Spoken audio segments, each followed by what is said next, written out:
final passage reads, "On that fated land, a great war shall transpire. Darkness will prevail, and light expire.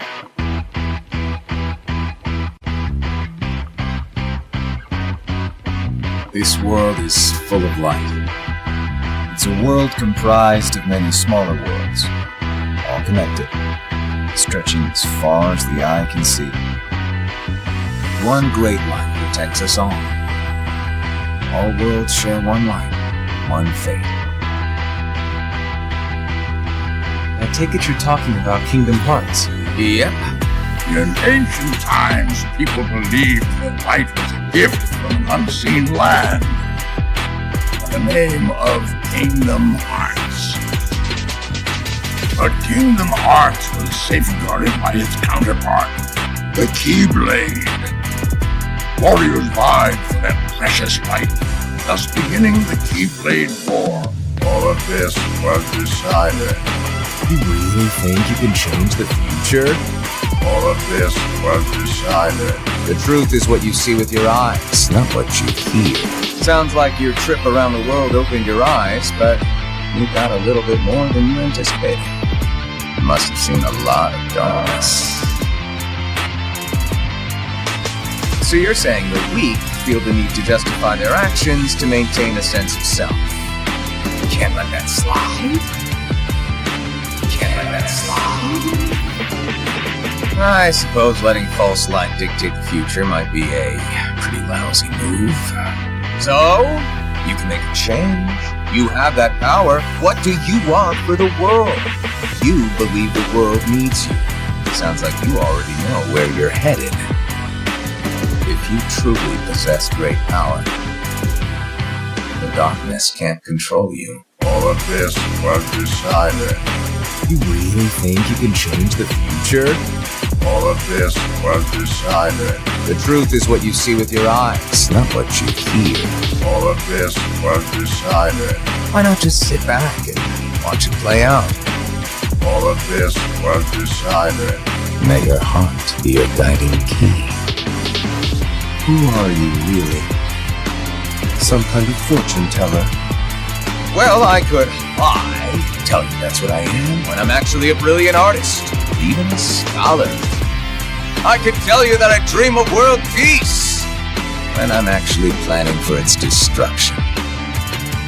The truth is what you see with your eyes, not what you hear.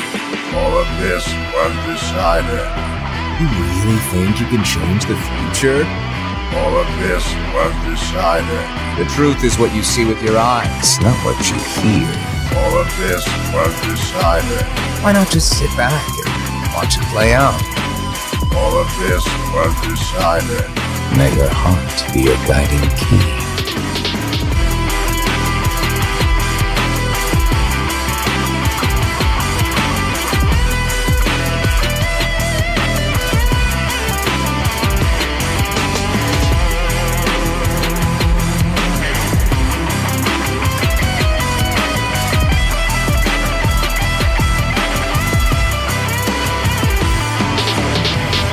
May your heart be your guiding key.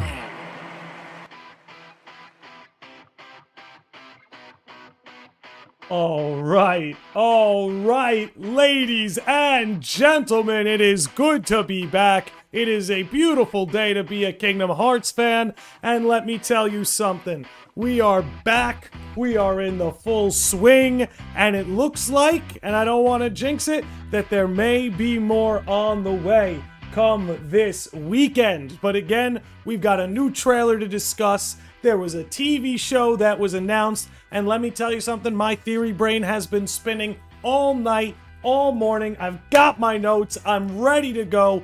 A lot of fun stuff to talk about, a lot of fun stuff to speculate. But before we can even dive into all of that, let's give a quick shout out to as many early birds in the chat as I can see. Tony Kinetic, 14th Dusk, A-Wit, Zeb, Sonic, Max, Josh Z, Bloy, Guardian Angel, Hassan, Guardian Angel of Light, Deza, Will, Artziki, Gextrozel, Dr. Big Boy Barrett, Will's Word. I see you all in here. It's good to see you. It's good to be back. And again, It is a beautiful day to be a Kingdom Hearts fan. And gang, I don't even know where to start. I watched Coco for the first time ever, first thing this morning, woke up, took care of those morning chores, brewed up a cup of cocoa, turned on Coco, and man, between myself, my wife, and my dog, not a dry eye in the house. What a beautiful movie. I saw crazy parallels with the world of Kingdom Hearts. I struggle to think of another world that's a Disney property that might be a better fit for Kingdom Hearts 4 specifically than that of the world Coco. Now, we're going to do a lot here today just to give you guys an idea of what you're in for before we dive full on in. I definitely want to go through this trailer line for line, frame for frame, comb over it entirely, tell you my thoughts, tell you my theories, because, man, I think them showing this as the first Disney World of KH4 carries a lot of implications. Sickos and normies. So I want to go through the trailer in full, kind of break it down frame per frame, theorize based on that. Definitely want to make time to talk about the TV show today, because, look, and I guess I'll say this. You guys know I'm always skeptical of rumors that we hear, and we've heard tons of rumors about a Kingdom Hearts movie, a Kingdom Hearts, series, a Kingdom Hearts anime, and I was always skeptical because I'm not going to believe it until I hear it from the horse's mouth. And needless to say, it looks like that day has finally come, and there will be a Kingdom Hearts series. And what I absolutely love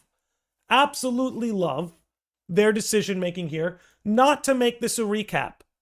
That was one thing that always worried me about making a Kingdom Hearts movie or making a Kingdom Hearts TV show, is don't put all that time and effort into just rehashing something that already exists, into just recreating a story that's already been told. What I absolutely love about the direction here, and we'll read it from Nomura's words himself when we get to it, but this is going to be its own independent, original story set within the Kingdom Hearts universe. Your guess is as good as mine. I know a popular take is that this is Helgi from Dark Road. Look, it could be a Dark Road story. It could be a Missing Link story. There's so much that they can do here. But the two things that I think are worth pointing out that make this worth getting excited for is that, one, Tetsuya Nomura is at the helm of this project.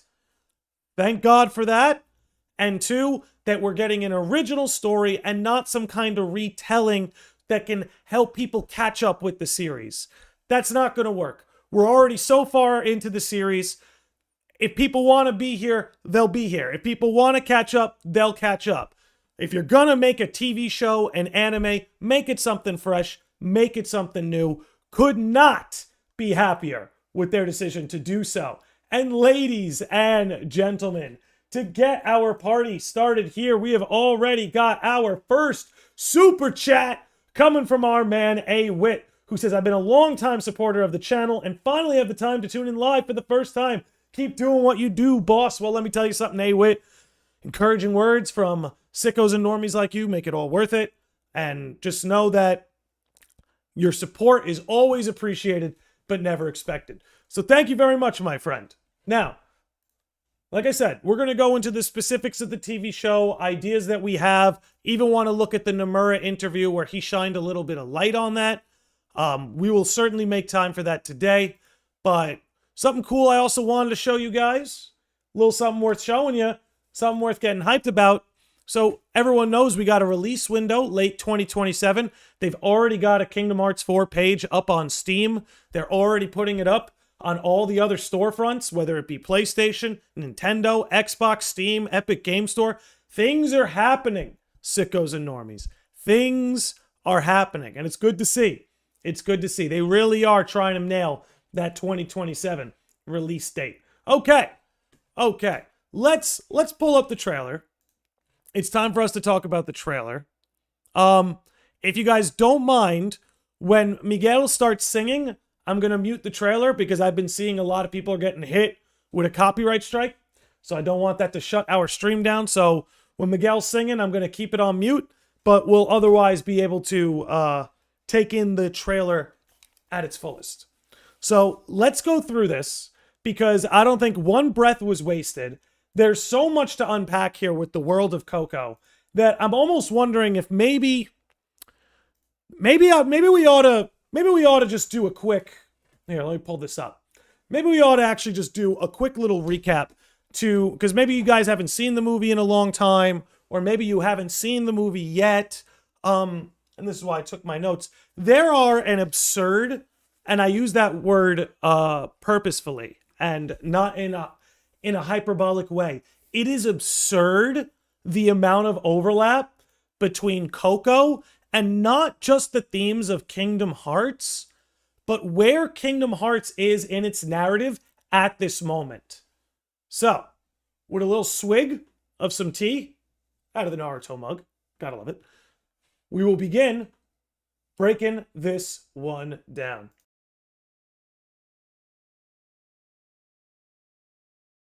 And again, we have a lot to discuss. Definitely a lot of story original stuff to grab out of this trailer, but I will say it's a very refreshing thing to feel excited about the Disney World aspect of Kingdom Hearts because I'm seeing how well these particular worlds can puzzle piece into Kingdom Hearts 4 and the Kingdom Hearts narrative where it stands now. Now, look, I always personally felt as though the Disney worlds were more carefully selected in Kingdom Hearts 3 than in any other game that came before it. One of the things that I think made the Kingdom Hearts 3 Disney World so enjoyable was a lot of the thematic overlap and foreshadowing that those Disney worlds provided. Without going too far into it or too many specifics, you can think about the Pirates of the Caribbean world and how Will Turner and Elizabeth Swann came together, but then were separated into different worlds at the end of that story. Again, don't want to get into too many specifics. That's just one of them. I'm happy to see that Kingdom Hearts 4 is clearly taking that same direction. And not that the earlier Kingdom Hearts titles didn't do this. They did. I just felt that in Kingdom Hearts 3, they were more carefully selected to really have strong overlap with the narrative. And seeing Coco as the first world announced leads me to believe they're going to continue down that road. So, some thematic overlap you have with Coco and Kingdom Hearts 4 in particular is it celebrates the idea in Mexican culture of Dios de los Muertos, which is the Day of the Dead. So it's a day of remembering and honoring the dead, and you ignite certain, without getting too far into the specifics or spoiling the movie, you ignite certain traditions and rituals so that the dead can cross over for a day. You can interface with the dead. Again, without getting too far into the movie details, just in case I don't want to spoil it for anyone who hasn't seen it yet, highly recommend everybody watch it. But consider that some of the strongest themes in Coco involve memories. Okay, that's for one. Memories play a big part, and we're going to talk about that when we talk about the final death. We'll get into that soon. Memories play a huge part in the world of Coco. Coco, like Kingdom Hearts, has a split world.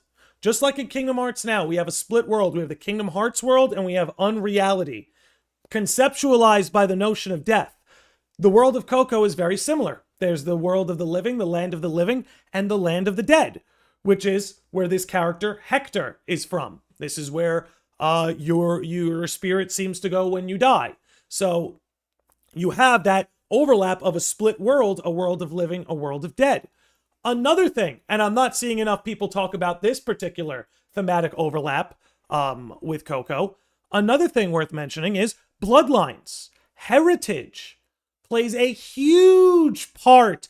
Bloodlines, heritage, legacy play a huge part in the movie Coco. And as we know, Kingdom Hearts, one of the newest things that it's introducing by way of worlds and games like Union Cross and Dark Road is bloodlines, is Keyblade legacy and heritage. So you're seeing a similar thematic overlap with Coco, this movie, where the characters and the bloodline they're connected to and that heritage and legacy play such a massive role. It's hard not to see that overlap with Kingdom Hearts. Let me make sure I don't miss anything here. Perfect. And the last thing I want to discuss, again, this is frame one of the trailer, by the way, basically. We've not even gotten past frame one yet because I think it's important to sort of have this context going into this trailer going into this podcast episode and what we're going to theorize about today. We talked about on a previous episode, right? And shout out to Andy Brew. He did a show this morning. I think everybody should check out. I was watching it as I was getting this show ready. We talked about the notion of death in Kingdom Hearts and how death in Kingdom Hearts doesn't operate really the same way as death in the real world. And we've all observed this. And I talked about the notion that death in Kingdom Hearts is not about your body dying and going to the final world or going to Quadratum or what have you, whatever fate may have in store for you. Death in Kingdom Hearts looks more like Shion, where your body doesn't just die, you've been forgotten. You've been completely forgotten. That's what death in Kingdom Hearts looks like. It's not about your body being struck down and you going to some other ethereal realm. It's quite literally about you died and nobody remembers you lived. That's true death. Now, in Coco, with all these overlapping themes, this is how the land of the dead and the Deus de los Muertos works, is that so long as somebody remembers you on Earth or in the land of the living, you continue to live on in this other world, in this afterlife. And that's why there's a tradition of keeping family photos around, keeping family pictures, memories, because those sorts of things keep them tethered to this other world. You understand? So there's something known as the final death, and it's when you're not only in this land of the dead, but everyone in the land of living has forgotten you. There's no longer anyone there to remember you or recall you, and that's when you actually vanish from the land of the dead. Where it happens after that, who knows? Could be just another path, but it's how you move from one world to the other. So as we go into this trailer, let's keep all that in mind. And I want us to remember that that is the true stakes that we're going into with Kingdom Hearts 4. Because we know death has a major role to play in Kingdom Hearts 4, even with the number 4, the kanji having overlap in Japan with the kanji of death. So we know going into this game, death is going to play a huge role. This is further reinforced by Coco being the first world we see. This is going to be the threat, ultimately speaking. I don't know if it's going to be Sora who's threatened with this. I don't know if it's going to be Riku who's threatened with this. Could be Strelitzia, could be Kairi. Take your pick. But the threat is going to be not that just somebody dies, that their body gets struck down in Kingdom Hearts 4. There's going to be a danger of someone being completely forgotten. Just my prediction. And before we dive right into it, we got raided by Andy Brew.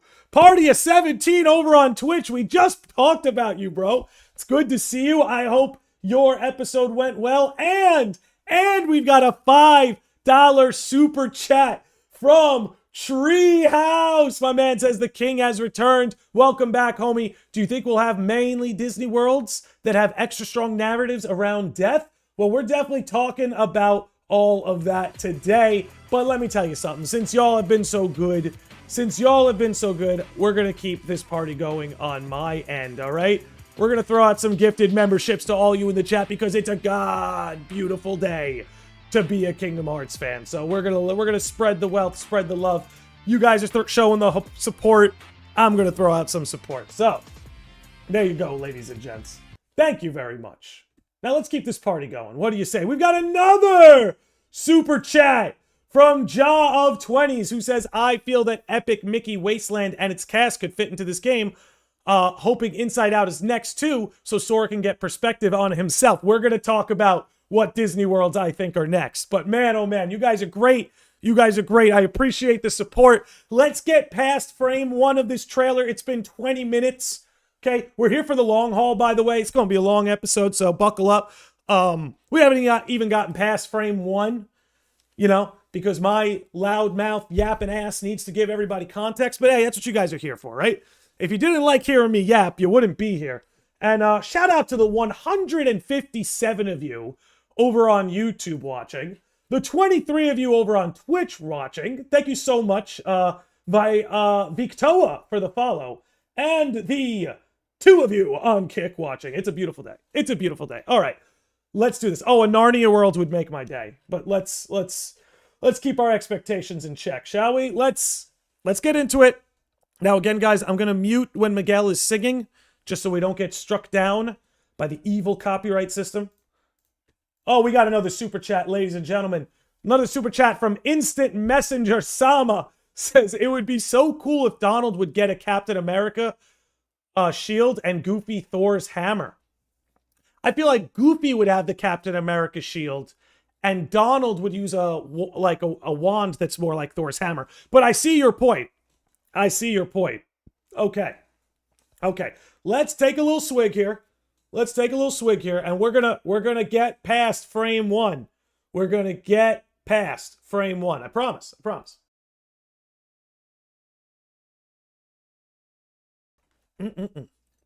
I do love green tea, man. What can I say? Jack Harley, we're happy to have you here for your first stream. Welcome.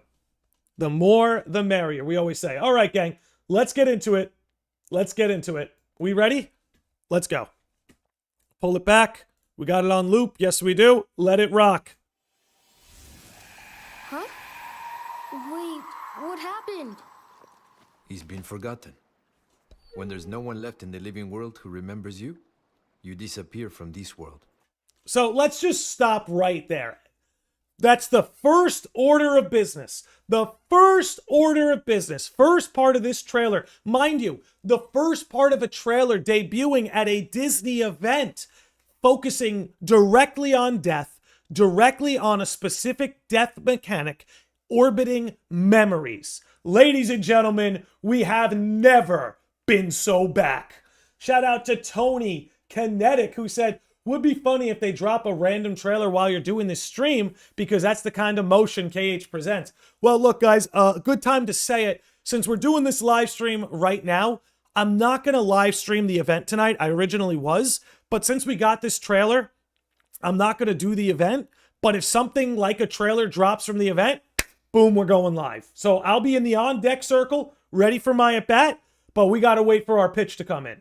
So, with that said, I'm sure there'll be plenty of other amazing content creators you could watch who will live stream it tonight. But again, getting back into this trailer, right from the start, orbiting death, orbiting memories, laying out a specific mechanic, and talking about being forgotten. And let's not forget, guys, on one of the last couple episodes, what was my theory about Sora not having his memories? And this is why I don't think Sora is going to be the one in danger of being forgotten. We're going to get into that. We're going to get into that. All right? Let's keep rolling. Let's keep rolling. We call it the final death. The final death, right? So not only is that our opening monologue, but they're making it very clear, right? We all have this conception that Sora died at the end of KH3, but we also can see quite clearly that he's alive and active somewhere else. So right away, before we get into any of that, they're introducing an idea of a final death, right? A death after death, darkness within darkness, death within death. Let's keep this going, all right? Let's keep this going. Okay, this is where I have to mute because Mr. Miguel is singing, which this is awesome, by the way. But I watched it again. I mentioned it earlier, but I watched this movie for the first time this morning. What a beautiful movie, dude. What a beautiful movie. I could not be happier. Right? Like when this got announced, because we talked about in previous episodes how Coco would be a good fit for Kingdom Hearts. And, you know, you in the chat, you guys explained to me what the concept of Coco is. I'm like, oh my God, that fits perfect. But now seeing the movie, now knowing the movie, I couldn't be happier. This is one of our Disney Worlds. I really could not be happier about it. It's fantastic. And, you know, maybe we got some fun music-based mini games going. So let's talk about this. Now this is coming up. There's two things I want to point out. Our boy Sora in the back, having a great time. Now, shout out to my man Andy Brew, who not only rated us on Twitch, he brought this up on his episode earlier this morning, that when we see these Heartless emerging in this world, this allows us to pretty much conclude that this is going to be one of, if not the first Disney World we travel to. Because again, these are your entry-level Heartless. Wherever these guys are, it's usually one of the starter worlds. Not that they can't appear in a, later, more advanced world when you're further into the game, but seeing them appear in this way, so cinematically, as if they're being introduced to the player, not that the player doesn't have the context of the previous game, but at least as far as this narrative is concerned, they're being presented cinematically in this way, leads us to believe this is probably one of, if not the first, Disney World we travel to. And again, Just shout out to my boy Sora having a good time in the back. Is Miguel still singing? Let's find out. Okay, I gotta keep our boy muted here while our boy Sora gets in, wipes him out. And also the fact that he's wielding the Kingdom Key. Gotta love his face paint, by the way. He's got a heart over here. Can't quite make out what this is.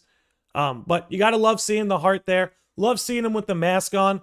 Also, I don't know. I don't want to get too into it, but he looks great. The Kingdom Key looks great. The lighting, even though I'm sure it's going to look more complete, already at this level looks so good in this scene. Okay. And again, just that shot with Miguel singing.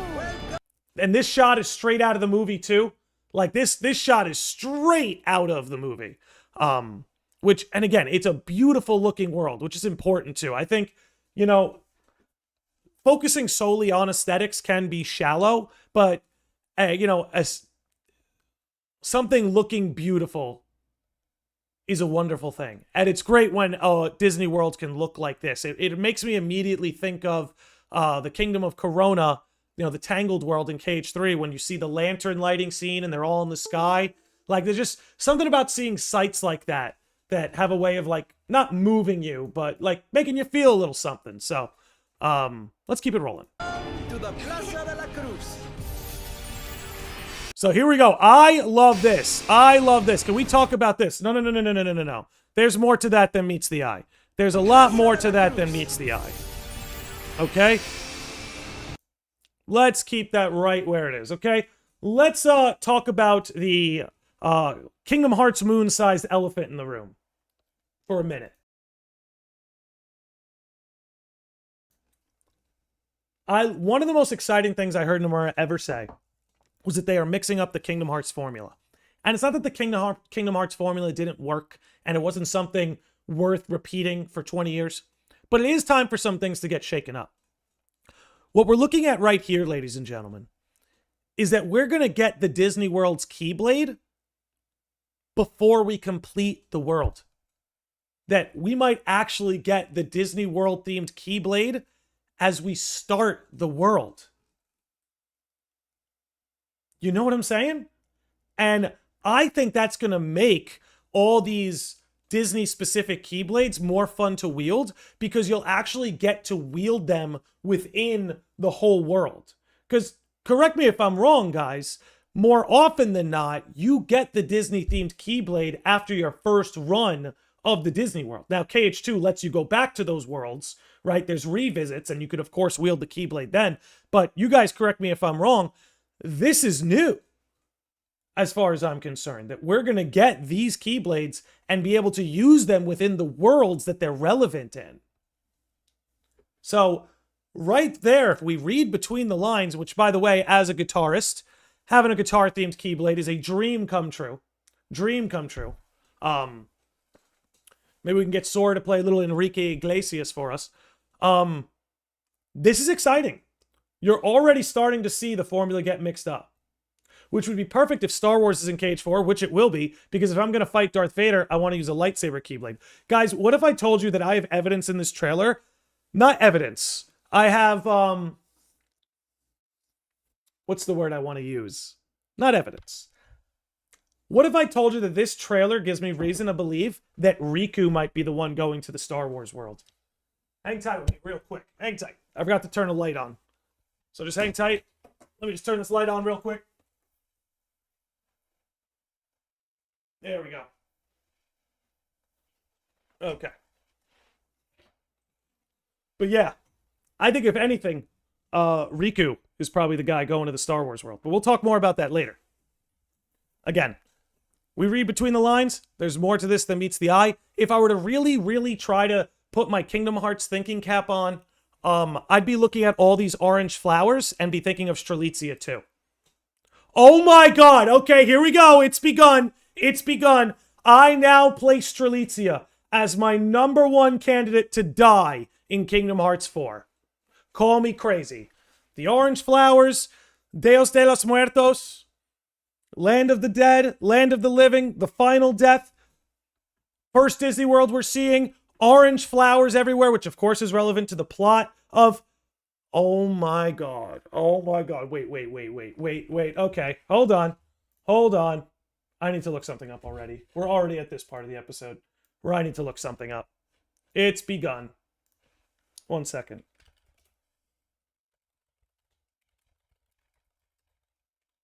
One second. Okay.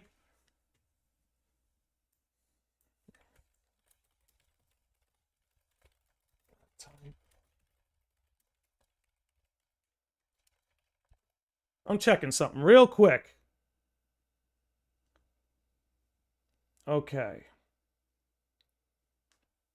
We're going to keep this in mind. Okay? Keep in mind that Strelitzia, the flower she's essentially named after, let's keep in mind the bird of paradise flower. Okay? We're going to keep that in mind. Promised land kind of stuff. But anyway, getting back to it. Had to go on that little research there. When I look at this already, with the flower imagery, the flower symbolism, the orange flower, how it connects with Coco, knowing that Strelitzia has that sort of overlap, I'm now suspicious, but we'll keep it going.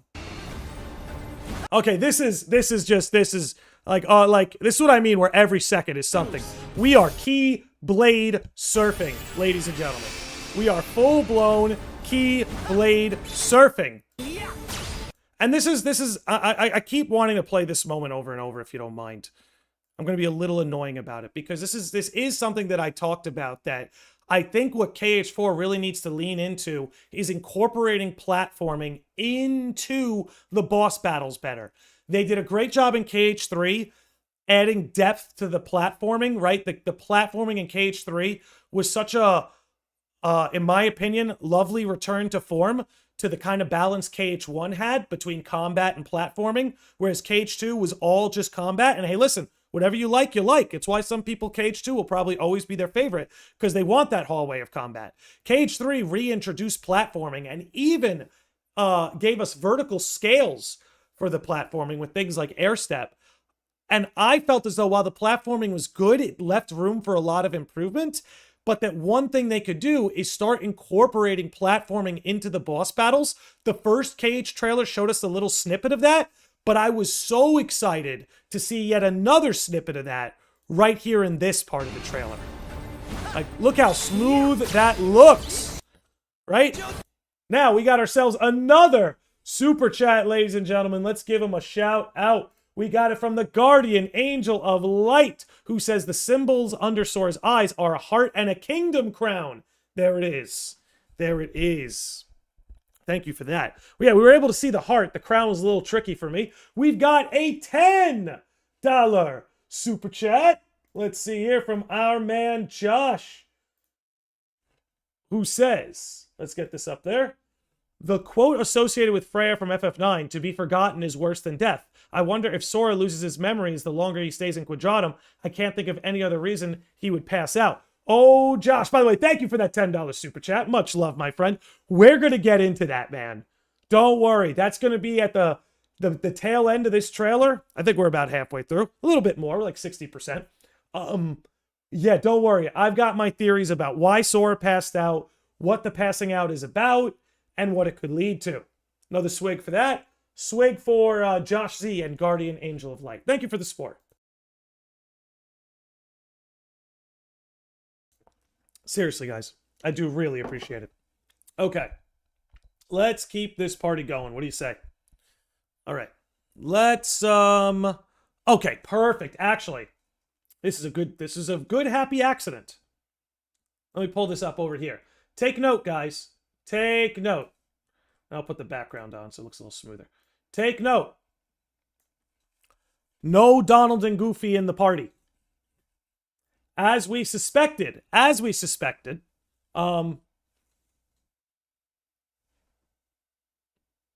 going to be going to Disney Worlds without them. And that he'll actually be teaming up with the plot-relevant characters, that they'll make up the whole party. And, you know, we already started to see tastes of this in KH3, like in Toy Story. You had like a party of 5, rather, with like Woody and Buzz. So you had some of these like bigger party team-ups. I think this is a much better idea. Personally. Not that you can't have some Disney Worlds later in the story or some Disney Worlds down the line where he's with Donald and Goofy, but the fact that Sora is traveling through Disney worlds without them is also something new to mix up the formula. So when we hear Nomura talk about that, changing the formula, like Andy Bruce saying in the chat, we see it not just with getting the Keyblades earlier within the worlds, but that Donald and Goofy, in a sense, are no longer as necessary for traversing these worlds as they used to be. Which is crazy, man. Crazy. Let me slot this back into place. Let's keep this trailer rolling, ladies and gents. Okay. Which, actually, and this is what I mean, like, every shot is just gold. I want to get that on a freeze frame. Like, and now that I've seen the movie, and that Hector is my boy, and that I like, do you guys see the, I mean, I'm sorry, I'm gonna have to put the chat, I'm gonna have to take the chat off for a second so you guys could, like, really see this. Like, this is a sweet shot, man. Like, Sora is just rocking out, jamming out on his Keyblade guitar. You know, Hector's in the back, you know, stomping those feet, getting a move on. Like, again, maybe just because I just saw the movie and Hector is my boy, you know, this shot gets me hyped. But I look at this and it gets me so excited for just a number of reasons. It's got the aura, it's got the hype, you know, they're showing us only little snippets of gameplay, so we can't be too in-depth about our gameplay analysis, but it looks smooth. So far, so smooth.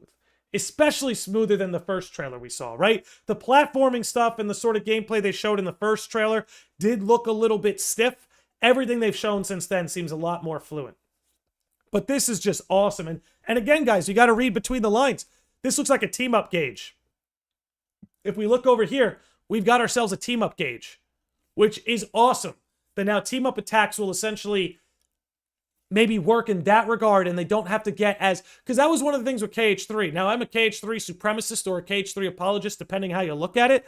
But I felt that one of the things was too many things sort of overlapped with the triangle button being timed, whether it was the Keyblade form changes or the summons or the, not the summons, but like the attraction rides or the team-up attacks. There's too much overlap with that. Differentiating them to different mechanics, different meters, and maybe even, you know, different actions, I think will make the gameplay feel a lot more smooth as well. So seeing what appears to be like a team-up gauge here, very exciting. Very exciting. Now, if we look down here, you'll see a Moogle icon, so we know the Moogles are back.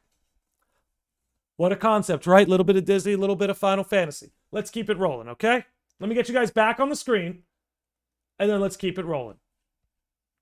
And you see that? It's like a what? Okay. And look, here we have it. This is, ladies and gentlemen, let me take these off for a second. I'm going to get on my soapbox. Wait, let's get a better shot of our boy Mickey. Let's get a better shot of my boy Mickey here. I bet I'll find a... Right? We'll let him say his line, okay? This is a lot of new information. All right. Let me just say.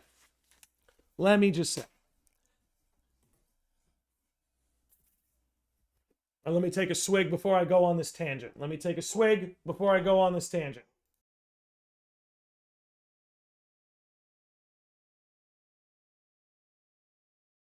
All right, listen. In this house, we call him King Mickey. Okay? In this house, we call him King Mickey. My boy King Mickey is in the house. The House of Mouse. Now, stupid jokes aside. You know, I've been a proponent, and it's gotten me into trouble, but that I want less Disney worlds in Kingdom Hearts. Maybe not in number, but in the amount of gameplay hours we spend in Disney worlds. I'm not even saying I need less Disney worlds necessarily, less or more. I'm just saying the proportion of time spent in Disney worlds compared to original worlds or other things, I think can be better balanced to allow the frontal narrative to breathe a little more, to have a little more depth. Now, that often gets confused with me being the jackass who's saying, I want less Disney in the Disney game. But that was never my point. I was always in favor in the Disney worlds carrying less weight and giving that weight back to characters like King Mickey, back to characters like Yen Sid and Fairy Godmother. It's not about less Disney as much as it is letting the traversing those different worlds just be a smaller slice of the pie. You know what I'm saying? Seeing King Mickey in Scala ad Caelum combing through the files, combing through the archives. Bro, this is a dream come true. Is this not everything we wanted? This kind of relevance, this way, you know, all like, don't get me wrong, I loved Kingdom Hearts 3, right? But I do want KH4 to blow it out of the water. And I felt that with KH3, all the characters were so like singularly focused on reuniting the Guardians and fighting in the Keyblade Graveyard that it almost felt like everything was narrowed, right? You had Riku and Mickey over here, and Kairi and Axel over here, and Sora, Donald, Goofy here, and they were all converging at this point.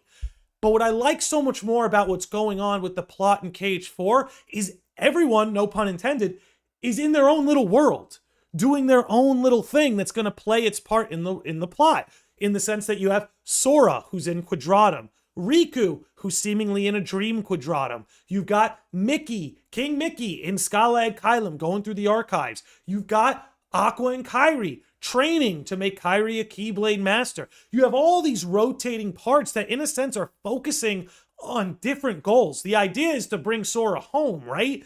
But there's not one singular goal that can unite bringing Sora home, right? It's not as simple as we got to find the missing Guardians. It's more complicated than that. It's Kairi has to get stronger. Mickey has to get smarter. You know, there's different qualifiers for what needs to be done to bring Sora home to achieve the united goal. And I just think it's so cool that, again, Kairi's working on the blade, Mickey is working on knowledge.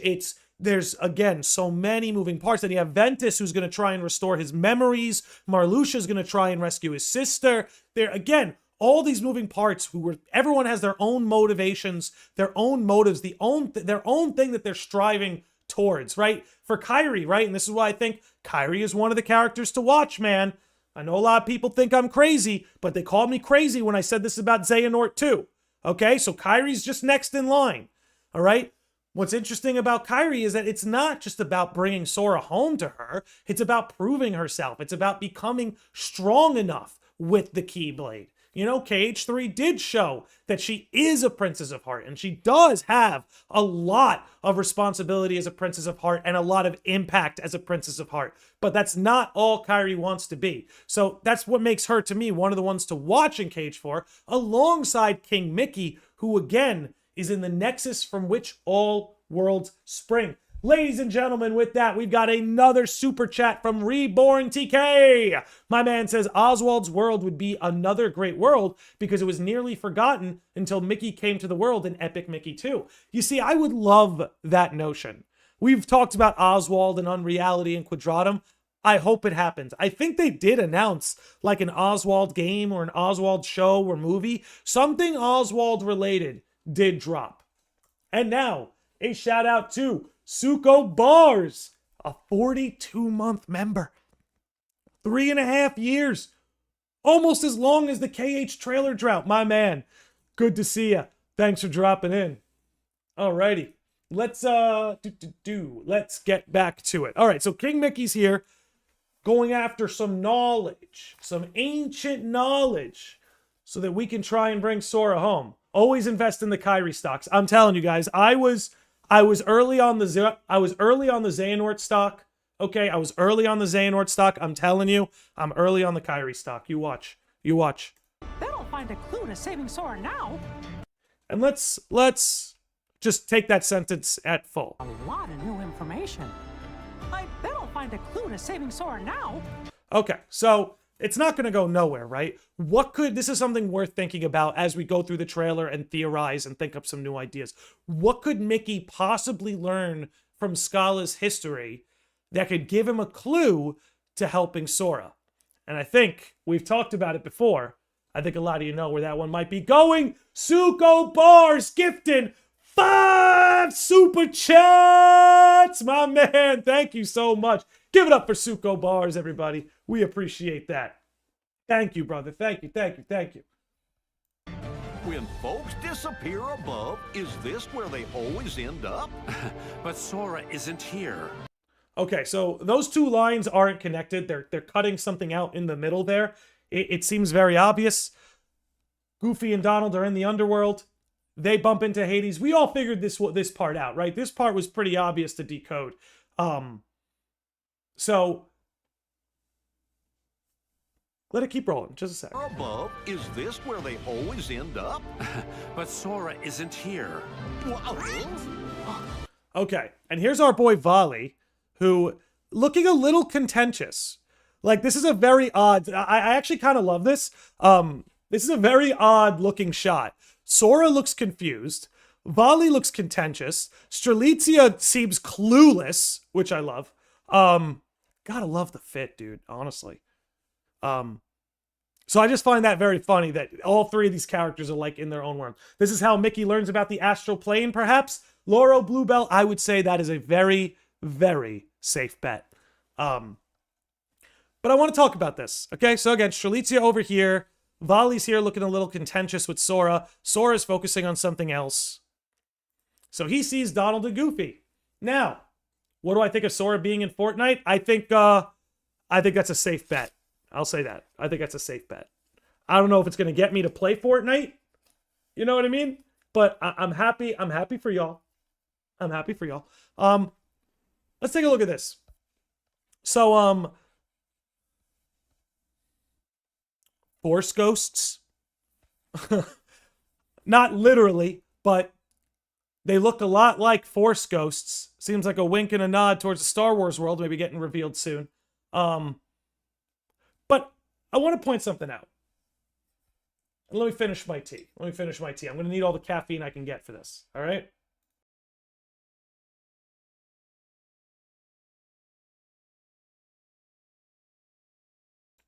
Okay.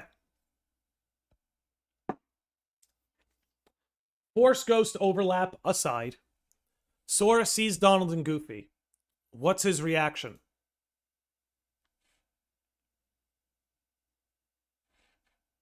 Okay. My boy passed the hell out. My boy passed the hell out. Okay. Now, why would Sora pass out? Why would Sora pass out upon seeing Donald and Goofy? By the way, shout out to Jack B33 with a Prime sub over on Twitch. Thank you, my man. And thank you for the follow. Good to have you here. And guys, just know I'm always doing my best to keep up with all the chats. There's a lot going on. I'll do my best to see everything. I'll shout out as much as I can. But let's talk about this. Okay? Let's talk about this. Let me take the headphones off, because Sora sees Donald and Goofy, and it causes him to pass out. Now, I very often evoke this, that Tetsuya Nomura and Kazushige Nojima, two of the men primarily responsible for the story of Kingdom Hearts, I love these men's works. My love for Nomura and Nojima's works don't start and stop at Kingdom Hearts. They don't start and stop at FF7. I love FF8. I love FF10. I love FF13. I loved Strangers of Paradise. I love all of Nojima's novels.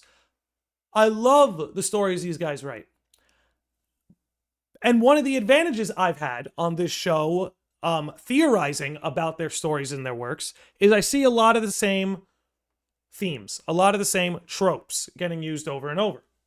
So here, and yes, Steph Meister Slam, we can see an earpiece in Sora's ear. We'll talk about that. Sora sees Donald and Goofy, and it affects him in a way that causes him to pass out, which tells me that I think my theory was correct, that Sora does not have his memories. Sora has woken up without his memories. And when he sees Donald and Goofy, it starts to jog his memory in a way that he, in a sense, overloads and shuts down. Shades of Cloud Strife. Very similar. Someone whose memories are a little bit scrambled, and when a contradiction appears, it overrides him. It causes him to overload. You could look at Squall in FF8 too, Crystal Heaven. I love seeing that. Shout out there. And in a lot of ways, Sora is like a cross between Cloud and Squall. Another concept for another episode for another day. But getting back to this to me seems like very strong evidence that Sora does not have his memories. So when he sees Donald and Goofy, he is, in a sense, overloaded, sensory overload, and he passes out. Now, guys, I've got a feeling that whenever Sora passes out like this, Riku wakes up in the Dream Quadratum. Kingdom Hearts 4 might play very similar. Kingdom Hearts 4 might be a cross between Chain of Memories and Dream Drop Distance. Not necessarily in gameplay, but in terms of story and themes. It looks like all the themes and elements of the Kingdom Hearts universe that has been being built up from Heartless to Nobodies to Dream Eaters to Nightmares to Memories to Chirithes to Split Worlds to Reality and Unreality. All of it is coming to a head. All of it is coming to a head. So that's why when I see this, the alarm bells go off, not only that this is a Sora who lost his memories or whose memories are compromised, but that when he passes out like this, we wake up as Riku in the Dream Quadratum. And another reason I'm thinking this, guys, is because think about the first freaking trailer, right? Sora is in this apartment. He's asleep. He's laying down. Strelitzia shows up as if it was her job to check on him, as if him passing out might be a regular thing they have to deal with. So as if he's found and brought to a safe place numerous times, right?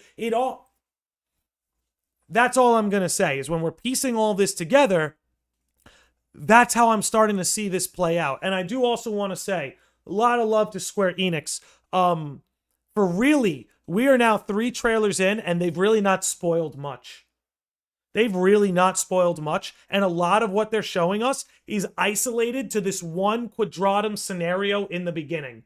And I just want to say, after what we dealt with Kingdom Hearts 3, I hope they continue to do that and really just show us Disney Worlds and the Quadratum scenario. That's it. That's it. Maybe you could flash back to the Kingdom Hearts world. You could show Kairi training with Aqua. Maybe a little bit of that. Maybe show Riku in the Dream Quadratum. But really, whatever you're going to show us, just keep it to these opening segments. You know, leave the second half of the story a complete mystery, okay? Because psychos like me and sickos like these people in the chat will comb over every frame to decode what's going to happen here. So please, keep it limited. Getting back to it. That's what I see here. That's my initial read on Sora's reaction to seeing Donald and Goofy, him passing out, and not only what it can mean from a narrative perspective, but from a gameplay perspective as well. I really do think that's what we're looking at here. So let's keep this going. Let's keep going. Okay. We got 3 of them. We got 3 of them. Chat. Let's take that back just a little bit. Just a little bit. We've got 3 of them. Give me 1 second, guys. I'm going to take you off the screen just for a moment. Just for a moment to help bring this home. Nighttime, cloudy. We've got 3 of them. And I just want to say, you know, I'll wait. Let's keep it going. You know what this actually, you know what? No, I'm just going to come forward with it. By the way, he looks great, doesn't he? You see why it's important to wait? Do you see how much better Sora looks here compared to the first trailer? That's why patience is a virtue, chat. Turn the audio back on. Gotcha. You see. Sora, hey! Okay, yes. Let me go back to that now. Lost my train of thought. You see. Sora, hey! And we'll talk about those voices too. So, let's take a look at these 2. Is it possible that there'll be a dark side for every wielder that's in Quadratum? And the more wielders that come to Quadratum, the more of these appear? And also, these tend to be smaller, right? These are smaller dark sides. There's some crazy shit going on, man. But I'm wondering if every wielder who's in Quadratum summons a dark side of sorts, and that maybe these are the dark sides they're all used to seeing, and then when Sora shows up and the big boss is appearing, people are like, yo, what is Buddy holding? What is Buddy packing? You know? Let's keep this going. Sora looks great too, I just want to say. Quadratum Sora looks great, man. Looks great. And then there's this shot, which I think is like crazy, dude. So, something else I want to discuss besides Strelitzia's hair, which I think is awesome. I'm usually not a fan of the twin tails, I gotta say. Usually not a big twin tails guy, but Strelitzia pulls it off. I gotta hand it to her. She's an icon. She pulls it off. I'm usually not a fan. Gonna give Homegirl credit. All right. Get you guys back on the screen. Okay. So, let's take a look at these Heartless. This guy came in pretty crisp and clear. So let's look over here. Let's keep our eyes focused here. He's the same kind of Heartless, but this one came in very clear. We're going to look at both of these. That's a Raven, guys. That is a Raven Heartless. Okay? And maybe now I'm going to jump into another little crazy theory of mine. Okay? Another little crazy theory idea that I've been cooking just based on this trailer. So now we see these Raven-like Heartless, right? We see him over here. We see him over here. We see him over here. These very prominent Raven-looking Heartless. We know in Missing Link, not only just about the character Odin from Dark Road, but there was going to be a concept in Missing Link of Odin's Ravens. You saw this in the beta footage with the two characters who are standing on the roof and the black raven feathers fall wherever they go. You see it in the trailers with the guy in the black coat with the black feathers falling beside him. So Odin and Odin's Ravens have been a factor worth considering, but that we unfortunately didn't see expanded, giving Missing Link's cancellation. But now knowing that about Odin and Odin's Ravens, and we see these Raven-themed Heartless, it starts to make you think. Okay? And look, here's an idea I've had, and I'm kind of pulling it out of left field. So if you guys can recall in Kingdom Hearts 1 that Sora was turned into a Heartless. Now, I want to be clear about that, right? It's not that Sora was defeated and that a Heartless replaced Sora. Kairi hugged that Heartless turned back into Sora. So in Kingdom Hearts 1, Sora turned into a Heartless, establishing that for whatever reason, whatever factors may qualify, a human being can become a Heartless. Sora showed us that in Kingdom Hearts 1. Is it possible that Odin's Ravens, these Heartless we see here, might have once been people as well? Could maybe part of the plan have been, in Missing Link with Odin and the Ravens, to recruit Keyblade wielders who could be turned into these grotesque monsters? Because the lore's already established it as possible. You know what I'm saying? It's not a reach to say that in the world of Kingdom Hearts, human beings can turn into Heartless. We've literally seen it play out with the main character. Now, that could just be an anomaly for Sora. Right? It could just be an anomaly for Sora. We can consider that. But I'm not sure it is. I'm not sure it is. So I'm wondering, when I look at these particular Heartless that are Ravens, were they once Keyblade wielders? Were they recruited in Scala ad Caelum? And then when we look at these Heartless down here, which quite literally just look like demons. Demons. Needless to say, I love the design. Laurel Bluebell says, I could see it where the raven feathers that control people in Missing Link might be turning people into Heartless in KH4. You know, that's kind of exactly what I'm getting on, Laurel.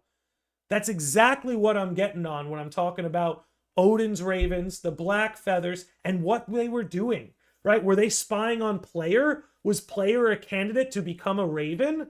I'm starting to wonder if that's what we're seeing here. You know? Patari says the random man in Traverstown who lost his heart was the first example. Bam! So it's even possible that it could happen to ordinary people. So maybe the ordinary get turned into a more normal Heartless, and maybe the extraordinary can bring out the ravens, so to speak. So to speak. So just want us to consider that before we move forward. And again, another shout out to Strelitzia and the iconic Twin Tails. All right, keep it rolling.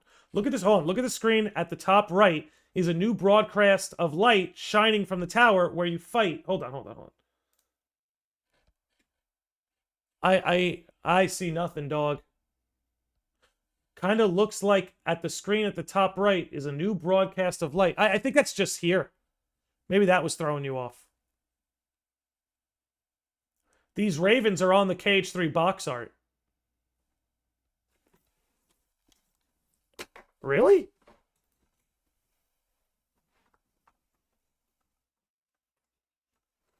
Let's check that out, shall we?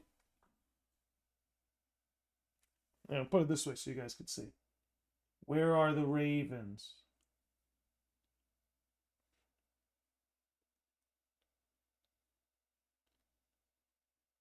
I see Nomura's cat. Maybe I'm crazy. Maybe we've been over this. I don't see ravens. Let me pull it up on the screen. Let me pull it up on the screen for everyone to see. Okay. There. Okay. Let's see. He's talking about the top middle of the screen. Oh, in regards to this. Oh! Yeah, that's where we fight. Yeah! Oh, I see now. That is an interesting shot. That does seem to be the tower. That does look like the tower where we fought Yozora. That's interesting. Huh. Wow. Okay. Something to keep in mind. Not a raven, a darkling. Yeah, I saw the darkling. I didn't see any ravens. That would have blown my mind. That would have blown my mind. But let's get this back. Let's get this back up and going, all right? We still got 14 seconds of trailer. Okay, let's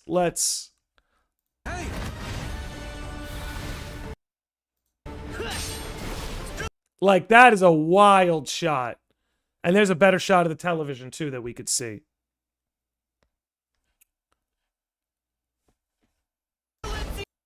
And, again, she looks great. And this one, like, I'll say this, man. Like, no one can design a character quite like Tetsuya Nomura. No one can design a character quite like Nomura.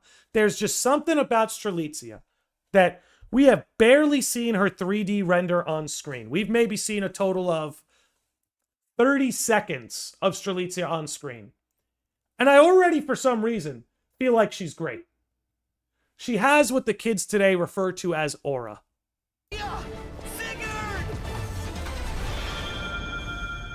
Now, hold on. I think I missed something. I think I missed where Strelitzia tries to materialize a Keyblade. Did I miss that? Hey!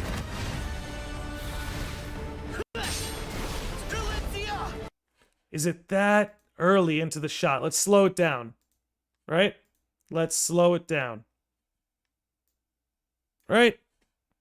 Let's mute it so we don't get any weird... Oh, yeah. We can get it. We can get it. It's very brief. Okay. I've seen this being thrown around, and I definitely wanted to talk about it. So here we have Strelitzia, who is seemingly in an unorthodox way summoning her Keyblade. Right? It's unorthodox. It's being summoned sideways, and it almost looks as if she's holding on to something that summons the Keyblade itself. Or perhaps the way Ventus has an unorthodox way of wielding it, maybe Strelitzia does too. However, it's also possible she's trying to just summon it and then we'll grab the handle like that. So the unorthodox way that it's being summoned may not be worth digging too far into.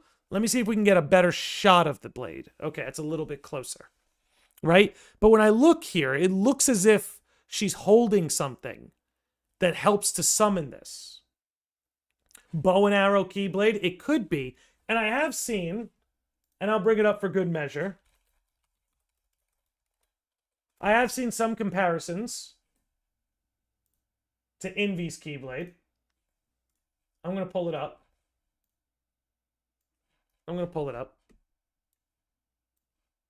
Okay.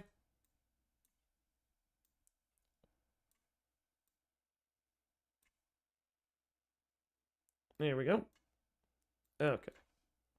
Like, I definitely see similarity, right? But I don't think it's for certain.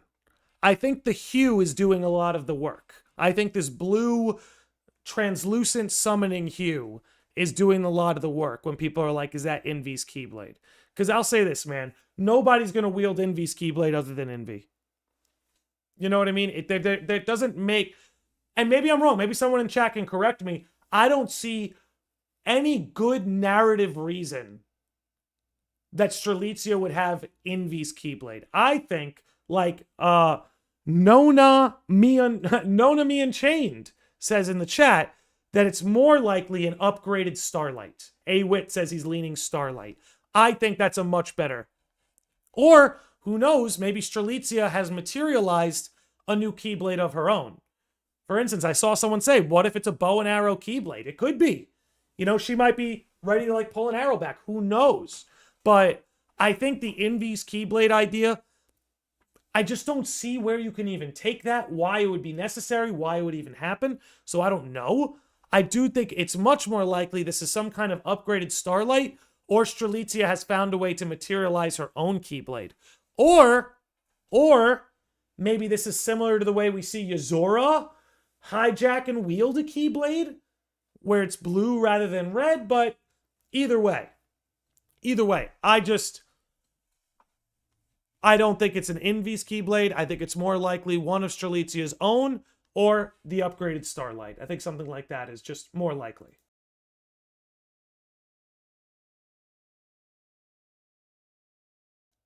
Okay, I lean towards she's simply summoning it sideways. Yeah, I think that, and that she'll, like, grab the handle as it comes through, right?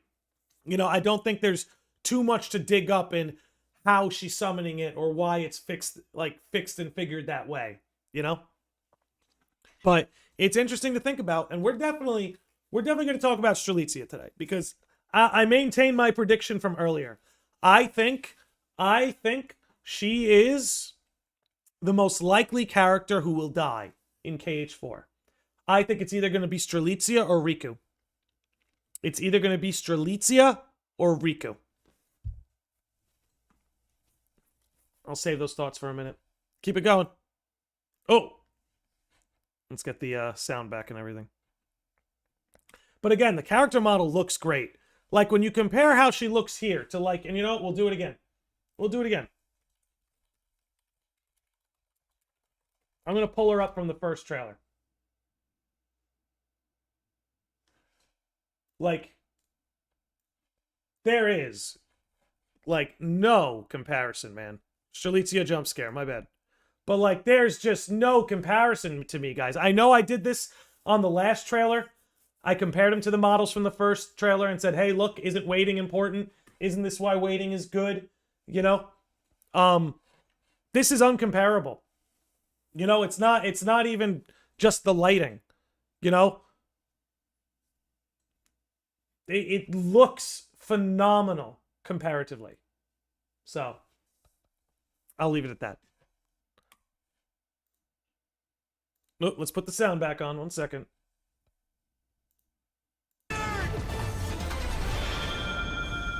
Oh, and then we got to talk about the fact Strelitzia and Sigurd are in the party with us. Well, let's first talk about this. Isn't it great, guys, when we get what we want? Isn't it great? Isn't it worth celebrating, okay, when we get what we want? And this is why, okay, This is why. Oh my god, I'm sorry. I got a Strelitzia idea. I had to stay focused. Late 2027. Okay. Whew. Ultimately, guys, and I did want to say this earlier in the episode, and I don't know if you guys maybe agree with me. If we don't get anything at tonight's panel, if this is the only trailer we get, I'm satisfied. I swear to God, if they don't drop a new trailer tonight, and I see one person complain that we didn't get a trailer tonight, if that's what happens, they should be banished from the Kingdom Hearts community forever. Okay? We had a long, long ass drought, and in the last few months, we have gotten artwork, we have gotten 2 trailers, we have gotten a TV show announced. If any sad, sorry ass motherfucker complains tonight, if there's no trailer, they need to be banished to the Shadow Realm. Period. I digress. So, late 2027. What a year that is shaping up to be for Square Enix. We've got FF14 Evercold in January. We got FF7 Revelation coming in the spring. And then in late 2027, we have Kingdom Hearts 4. Dudes and dudettes. What a year for Square Enix. Now, I do like that there's going to be a good amount of space between Revelation and KH4. I'm assuming KH4 is December. Like, I'm going to push them to the very end of 2027. I'm assuming KH4 is going to be December and that Revelation is going to be more like April or May, which creates like a 7-month gap between the two. But what a year that's shaping up to be for Square Enix. And man, all of these platforms day one, I think they are one Star Wars trailer away from this being the best-selling Kingdom Hearts game of all time. No contest. No contest. And thankfully, with a late 2027 release date, that means they will manufacture physical copies for us to purchase. Which it's crazy to think about that this might be. And I'm not doom and glooming physical media, by the way. Okay? I'm not doom and glooming physical media. I do think it sticks around. I do think we continue to get it. It'll just be rare. But it's crazy to think that this might be the final physical copy I purchase on a PlayStation. And that all my physical copies henceforth will be on the Switch 2 or even Xbox if they choose to bring that back. It's crazy to think about. It's crazy to think about. Josh D says, I don't see how it makes sense to have her die. I don't like characters who are introduced just to die, especially when she was unfairly struck down in Union Cross. Well, look, I'm glad you brought that up, Josh, because it's going to get the conversation going in this sense. The reason why, and I know it can be frustrating because she was struck down in Union Cross, so you're going to threaten her life again, but the idea is the only characters in this world that will be threatened by death are the ones who have already died once, right? Why is Coco being shown to us? Why is the first part of this trailer talking to us about the final death? Not just when one's body is dead, but when all the memories of them are forgotten. That's known as a final death. So I think that's doing is setting us up for characters like Sora and like Strelitzia that may be threatened by a final death of that regards. So yes, it sucks the idea that a character like that may be targeted for a severe death, but the truth is, only characters like Strelitzia and like Sora who have experienced that first death would even be under threat for the final death. And again, guys, it's Kingdom Hearts. It's the story of death and rebirth. If a character dies in KH4, be it Riku, Strelitzia, Sora, Yozora, they're going to be reborn. They're going to be a phoenix that will rise from the flames. That is at its core, that is a big part of the story of Kingdom Hearts, is the story of the death and rebirth of a hero. So, and maybe I'm crazy for thinking this, it's like the notion of Riku or Strelitzia dying excites me. Because I'm like, well, where does that take them next? Right? Where does that take this story in this wild universe next? But I also don't think that means that they're going to they're going to be cheapened out as a character, right? If Strelitzia or Riku truly were to experience a final death in KH4, but they did it in a heroic and sacrificial way, I think that makes their characters better. I think that makes their characters more exciting, more engaging. Because Sora made the all-encompassing sacrifice in Kingdom Hearts 3, right? So I don't think he's going to be the one to do it in Kingdom Hearts 4. Someone's going to make a major sacrifice at the end of KH4, and I'm starting to bet on characters like Riku or Strelitzia as opposed to a Sora. Or even a Xehanort. Or even a Xehanort, as Sonic for Life is saying. Or even a Xehanort. Okay. Let's hop back over. What's going on, Rain? I see you. Let's hop back over to this shot over here. Okay? Come here. Come here, dude. This mother. All right. We got to talk about Sigurd. We can go back to Strelitzia. I definitely want to keep going on Strelitzia theories. I have a lot growing through my head. Yo, what's up, Grump Crump? Good to see you here, bro. All right, listen. Listen. This guy, Sigurd, is another one of the ones to watch. So listen, man. One sec.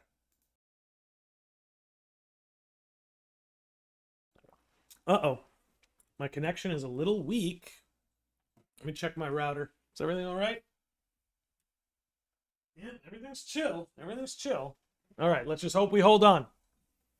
Let's just hope we hold on. If for whatever reason the stream goes out, guys, I'm going to reboot the stream. We have a lot to talk about. I am far from finished. That means we have 2 separate episodes for it, and so be it. Okay. Let's talk about Sigurd. Okay? Let's talk about Sigurd.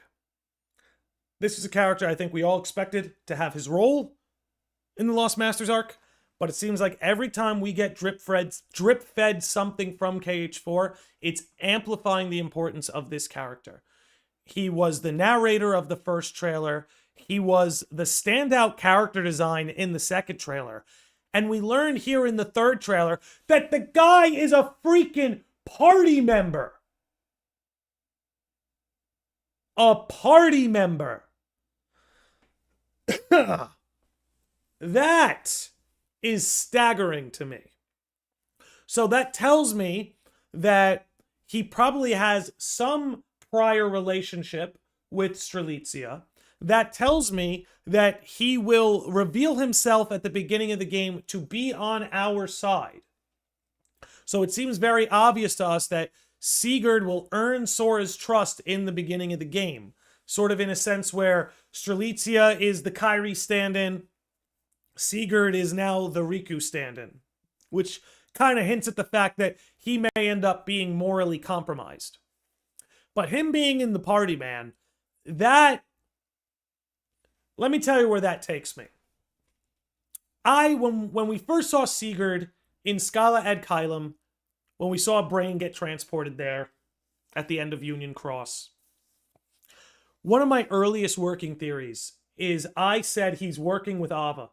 And that's the only explanation for how he knew Brain was going to be there, how he's in Scala, why he's trusted.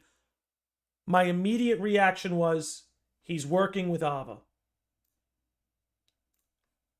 Ava, who we now believe to be this character from the second trailer. So, Ava and Sigurd, both active players. We know that Sigurd is going to appear as an ally to Sora. I think Ava will be too. And that Ava, Sigurd, and Strelitzia are all united under one faction. I don't know what the faction is specifically, but I'm starting to think that Ava, Sigurd, and Strelitzia, in a sense, are going to be the primary faction that Sora is interacting with in Quadratum. And I do think when he bumps into young Xehanort is when things start to get a little messy. Maybe Xehanort will know something Sora doesn't. Maybe Xehanort knows that Sigurd can't fully be trusted. I don't know. But it's very interesting to me that we see Sora clearly is united and aligned with Strelitzia and Sigurd, which again leads me to believe that Sigurd and Ava are aligned. What's Sora doing all alone? Let's even pull the trailer up, man. What's Sora doing all alone in the rain? Let's pull it back. I want to actually pull it up. And look at that. Look at that. The order in which they were shown. All right. And let me pull this back a little bit because I did want to talk about this. If Strelitzia and Sigurd are working with Sora, how does Sora end up on his knees like this in the rain all alone? Do Sigurd and Strelitzia get captured? Right? Is he responsible for them falling in battle or being captured? And now Xehanort's the only one he could rely on? Because again, right? I feel like a lot of the working theories were that Sora, Strelitzia, and Xehanort might be a party. But now we see that it's Sora, Strelitzia, and Sigurd. So what prompts Xehanort to appear to Sora like this? What prompts Sora to be on his knees alone in the rain if he has allies like Sigurd, like Strelitzia, and like seemingly Ava? You know what I'm saying? It's something worth considering. And again, look at the order in which these characters are revealed to you in this trailer. Now that we know Strelitzia and Sigurd are in his party, look at this. They show you Strelitzia. We don't know who she's talking to quite yet. This will be interesting to come back to. But they show you Strelitzia. Bam, they show you Sigurd. Bam. This trailer. And let me actually see. Who are the first three characters they show you in this trailer are Ava, there's Sora, Strelitzia, and Sigurd. Those are the first four characters you see in the KH4 trailer. Ava, Strelitzia, Sora, and Sigurd. Then they show us Valley, who we see later in this trailer. There's Luke Sword. We didn't get enough Luke Sword in this trailer. I'm now very upset. And then again, we come back to here. So it's interesting to me when we look at what they're showing us from the Quadratum segment, you know, quite literally, how do we go from Sora having these party members, having backup, having allies to fight with, to him being isolated and alone, and now having to rely on Xehanort? It really makes me wonder. It really makes me wonder. And this is what I mean about different factions. Is like, are you sure it's Ava? Rokumuro? I am 98% positive it's Ava. When the trailer first dropped, we did an episode where we compared her Japanese voice actor to Ava's Japanese voice actor, and it was right on the money. So I feel very certain that that could be her. Maybe they get separated. Maybe they do. That's what I mean. It's interesting to think about. This is Kingdom Hearts. We can't assume it's actually the real Sigurd. It could be someone else in Sigurd's body. We've seen this with Bragi. I mean, in a lot of ways, I think that also applies to Strelitzia. You know, we can't always trust that this is actually Strelitzia with the kind of identity theft, like we see in Coco, by the way, stealing someone's identity, someone's legacy. We can never be certain. We can never be certain. Where is Lushu? That's another great question. But the question is not Lushu. The question is Luke Sword. Who are you, Luke Sword?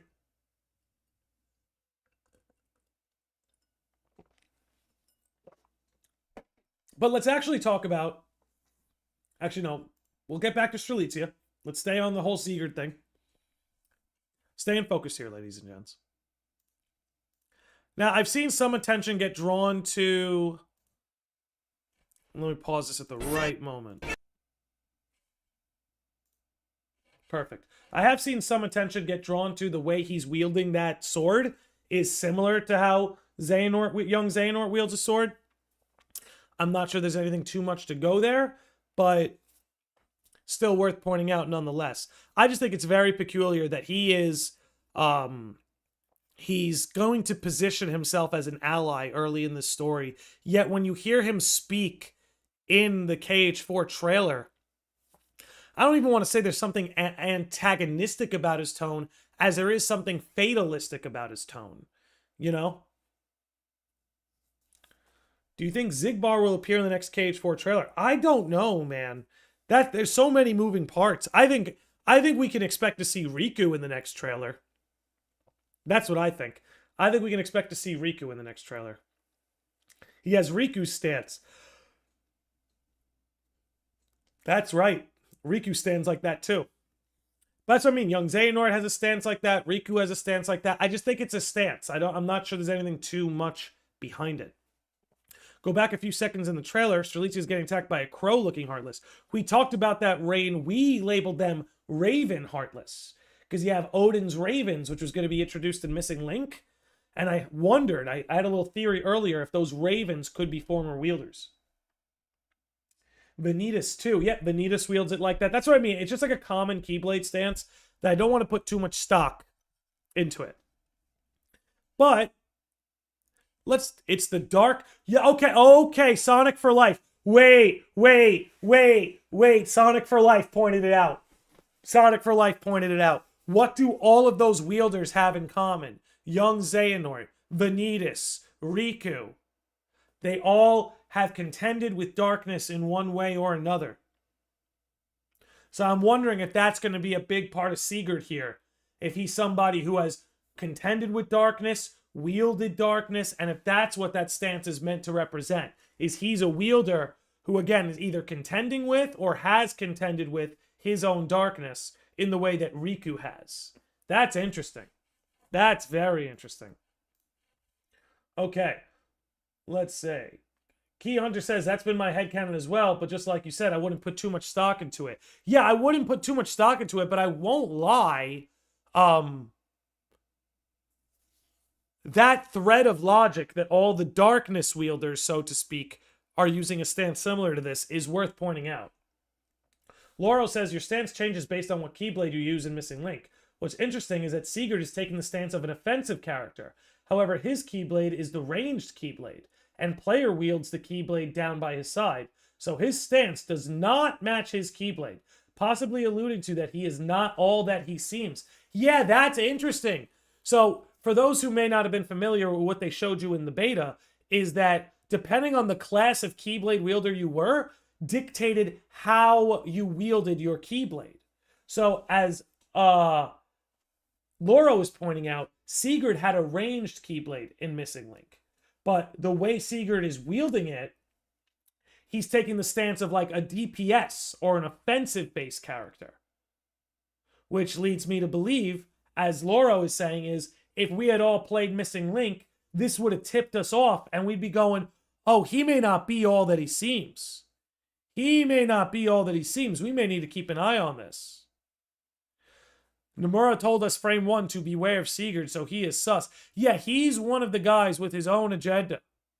Very clearly. Very clearly. So, just something to keep in mind. Just a little something to keep an eye out for. Mr. Sigurd over here. Okay. Stance changer. Hey, could be a jack of all trades. Could be. I like his coat. Something else I wanted to point out. I want to get a good look. I don't know if you guys could see. You know what? Actually, perfect. We have technology. We have technology. Check it out. That, my friends, is the Missing Link symbol. That, my friends, is the Missing Link symbol on Sora's jacket. What is that doing on his jacket?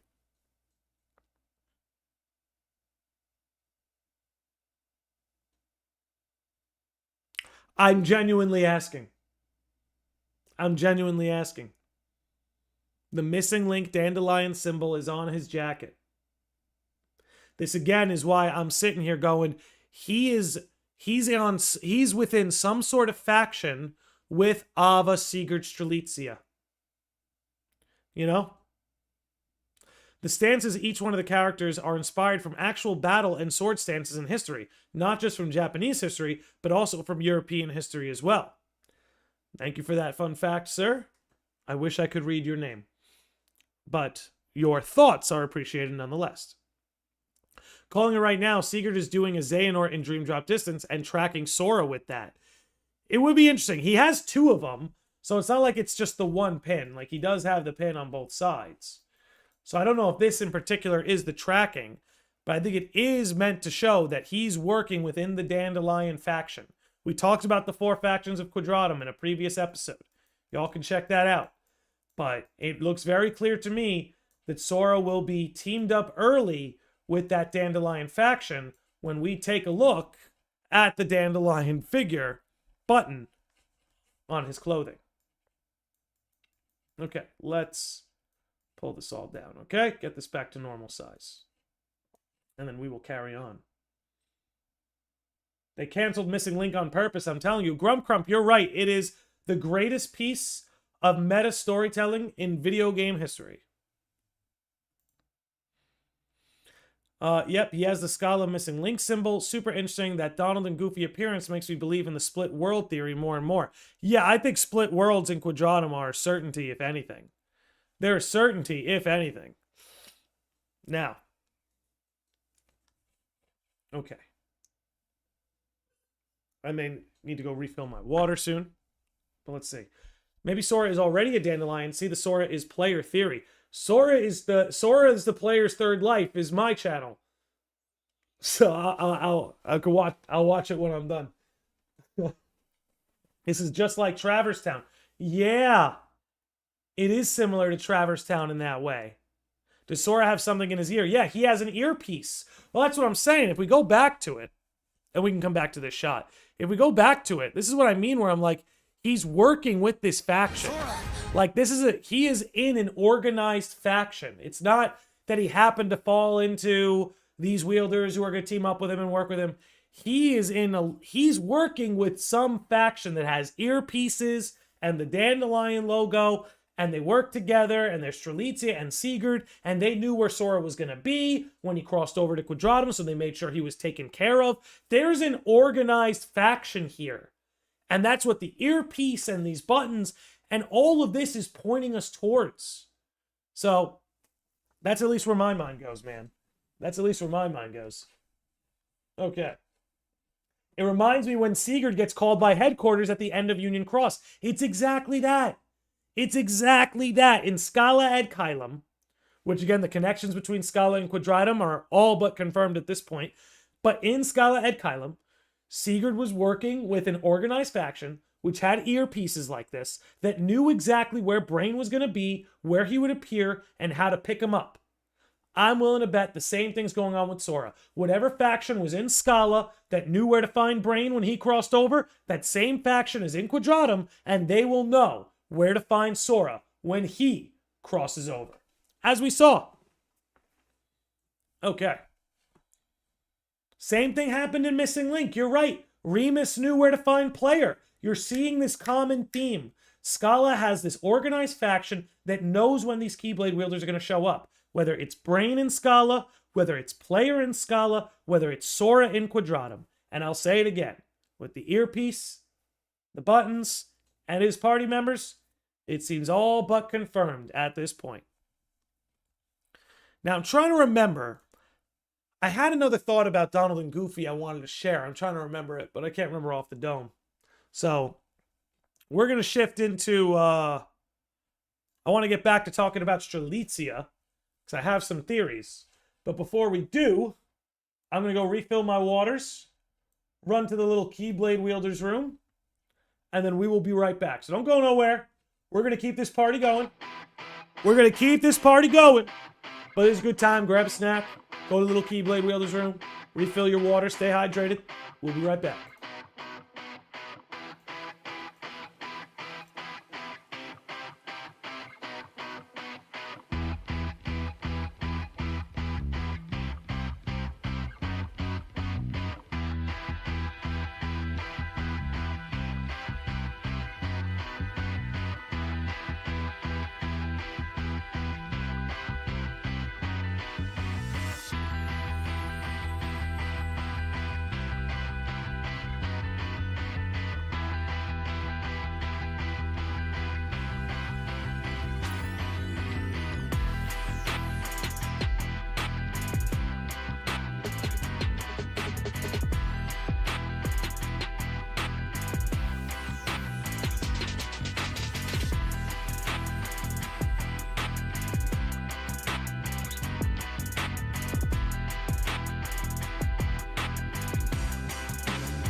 All right, ladies and gentlemen. We are back. We are back. Thank you for waiting.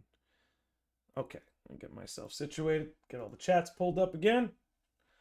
Let's get back into Strelitzia here. So I have a lot of thoughts about Strelitzia. Okay? She's clearly going to be a massive, massive part of Kingdom Hearts 4. And I think for the Lost Masters arc moving forward, I think it's all but confirmed that she is the true Dandelion. I'd be willing to bet she is the true Dandelion. I think between her and others, I can seldom think of a better candidate. The only one that I could think that maybe could compete or be similar would be Skuld. But I think it's pretty certain Skuld is Subject X, right? Everything's falling into place, right? Ava's in Quadratum. Strelitzia is the true Dandelion. Skuld is Subject X. Now, who knows? Maybe Ava's the true Dandelion. I don't know. But I'm willing to bet that it's Strelitzia. Okay, let me make sure. Got all my notes down for that. Okay, Strelitzia time. Perfect. All right. So this kind of builds off what we were talking about with Sora a little bit. So, and yes, don't forget to hit like, everybody. Don't forget to like the stream. Please the almighty algorithm to help small channels like me be seen. I appreciate it. But let's talk about Strelitzia. I talked about her earlier and how I believe she's actually a candidate for who could be threatened by the concept of a final death in KH4. Doesn't mean she will die, though I think one might want to look out. But I think she is one of the few characters who will truly be threatened, right? Truly be threatened by the idea of a true death. And I also want to talk about Ava later. Don't let me get away from that. Hold on. Let me write this down. So I just had a little Ava idea. I don't want to get away from that. Perfect. Okay. Now, getting back to Strelitzia. One thing that makes her very unique, was that she was struck down. And that's what brought her to Quadratum. Unlike Sora, who maybe abused the power of waking. Like Xehanort, who maybe abused the power of waking. That was their way of crossing over. Strelitzia was genuinely struck down. Quite genuinely struck down. Which brought her to Quadratum. And now again, I do want to get into my death theory, the true death theory surrounding Strelitzia. But I want to position something else. Again, building off of what we talked about with Sora. And how I believe, based on what we saw in this trailer, Sora's memories are not intact. What if Strelitzia's memories are not intact? Right? And let's keep Coco in mind, right? Because they showed us Coco. And let's keep Coco and the true death in mind for a little bit here. So the idea would be that Strelitzia may have died, but what allows her to stay alive in the afterlife is that people have memories of her. Right? And you see this sort of logic applied in Kingdom Hearts' world through time travel. Time travel is possible, but one of the key ingredients is somebody has to have memories of you. Right? So when we look at comparing Quadratum and the Kingdom Hearts lore to that of Coco and how it may apply, I believe Strelitzia is in danger of a true death because she genuinely died one time to get here, and now the danger is in her being forgotten. Which makes me wonder, and it's why I'm so excited to learn more about Strelitzia in this game. Do you guys remember at the end of KH3? Right? Do you remember at the end of KH3 when, after you defeat Marluxia, and he starts laughing, and he's like, I'm finally remembering. I'm finally remembering my reason for being. What if Marluxia remembering Strelitzia actually woke her up? You know what I mean? What if that woke her up or allowed her to appear? I'm trying to figure out what kind of impact did that have on Strelitzia, where pre-KH3 Keyblade Graveyard War, correct me if I'm wrong, but outside of Lushu, there's nobody in the real world that had memories of Strelitzia. Not even Ventus, right? So I'm wondering what kind of impact did Laurium Marluxia remembering his sister at the end of KH3, how did that impact her in this world? Did it make her more powerful? Did it restore her memories a little bit? Because hear me out, guys. What if Sora is not the only one who lost his memories? Right? And let's just go on that. Let's just extend that logic. Grant me that olive branch. Grant me the olive branch that Sora lost his memories, and that's why this is his reaction to Donald and Goofy, right? He sees Donald and Goofy, right? And because he doesn't remember them, he has, in a sense, a sensory memory overload and passes out. So grant me that Sora doesn't have all his memories intact, right? What if Strelitzia is the same? What if Strelitzia, like Sora, and maybe she has more of her memories intact than Sora might, but what if, like Sora, Strelitzia's memories aren't intact? Maybe that's why she's struggling to summon the Keyblade, right? Maybe there are some memories that are missing, or perhaps people remembering her that are missing. And like I said, with Lauriam coming to his senses, in a sense, at the end of KH3 and finally remembering his sister, how did that impact her in this world? How did that impact her in this world? It's what I've got to know. It's what I've got to know. So, keeping that in mind, is Sigurd taking advantage of both Sora and Strelitzia? Is Sigurd just rounding up Keyblade wielders with broken memories and sort of just like recruiting them? Who knows? Because for all we know, Ava doesn't have her memories either. And guys, just hear me out. Just hear me out. We're going to go back to the first trailer for just a second here. Oops. 1 second. So, Ava's here. And now we have a couple ideas for how Ava got here. It could be through Scala ad Caelum and the discovery of the astral plane and the connections between Scala and Quadratum, the nexus from which all worlds spring. It's possible that Ava was a part of the coordination for discovering or creating Quadratum and getting herself over there. But I want to propose a different idea. Even though I think what I just said is more likely, I want to propose another idea. One that perhaps connects her to Strelitzia's circumstance here and connects her to what's going on with Sora. What if somewhere along the way Ava died? Maybe it, right? What if somewhere along the way Ava died too? Ava had her own mission and she carried it out. Because I see why Ava might want to be in Quadratum. Because if she wants to stop the proposed Master's plan, keeping herself separated from the other foretellers is probably the best idea to keep that intact. But getting back to it, I'm wondering if Ava died too. It makes me think. Because I'm starting to look at this trailer and realize that everyone we're seeing died. Let's just take it back. Let's just take it from the top, right? Not everyone we're seeing, but a lot of the characters we're seeing in these trailers are characters who died. Now I'm going to rattle some off as they show up on screen, but chat, I'm going to need you, okay? If I get one wrong, you got to call it out quick. All right, so Ava, we don't know. We don't know the mechanism by how Ava got here, nor do we have much to go on. It would all be speculation. We know how Sora got here. Let's just pause, right? We know how Sora got here. We know how Xehanort got here. We know how Strelitzia got here. And we know how Riku is going to get here or to a dream Quadratum of sorts. But let's keep this going. Strelitzia, we know how she got here. She was killed. Sigurd, just like with Ava, we don't know. Because we don't know what happened in Missing Link. Sigurd could have died in Missing Link, and that could have brought him here. So, Ava and Sigurd, we don't know the mechanism by how they got here. But Sora, Strelitzia, Xehanort, we do. Let's keep it going. Vali, correct me if I'm wrong, guys, but Vali died.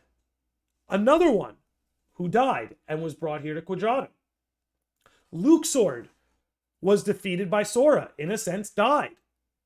And when recompleted, ended up back here. So there's his mechanism. Keep it going. We don't know who this is. We have to plead the fifth on this one. Donald and Goofy in the underworld. Yep, Balder struck down Vali. Exactly. Xehanort, we know by way he got here. Abuse of the power of waking. Okay? All right? Keep those in mind. And it's starting to make me wonder. Did everyone die to get here? How many people took the astral plane to get here? Who's who in this house of methods? Okay, this is just the end of this trailer. Here's Lost Masters arc. Again, we saw Sora and Strelitzia. Really all we see in the first trailer. Then we see the Master, and we still don't know who this mysterious cloaked figure is. Donald and Goofy in the underworld. And then again, we have this trailer playing death very on the nose for us, which is why I'm keeping focused on it. And then again, everyone we've... Yes, that pretty much covers everybody. The only ones we know who didn't get there by way of death or abuse of power of waking. So it seems like there's 3 ways. Okay, I think I got something. There's 3 ways to reach Quadratum. You can either die, you can do a nature taboo, like abuse the power of waking, or you can use the astral plane. Those are the 3 methods for getting to Quadratum. And then you even have Riku's method. And then you even have Riku, but Riku took him to a dream Quadratum, it seems. So let's back off that for a second. But it seems like there's 3. Asking if we could talk about the missing link leaked OP. Yes. I'm not going to show the leaks on screen, but we can talk about some of the things those leaks showed us, especially considering what those leaks showed did confirm one of the longest running theories we've had on this channel for like 4 or 5 years now, that Scala Ad Caelum and Quadratum were always linked, and that there would be a portal from Scala to Quadratum. That wasn't something new we came up with in the last year or so. You can find us on this channel talking about that 4 or 5 years ago. Scala and Quadratum being connected. But, point being, yes, they can be discussed. I'm just not going to pull them up on screen. That said, there are many methods, or rather, 3 methods that get you to this specific Quadratum. Astral plane, nature taboo, being killed. Now, I don't think Ava or Sigurd did a nature taboo. I think they either were struck down or went through the astral plane.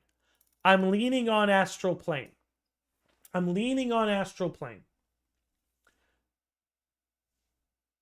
Let me see.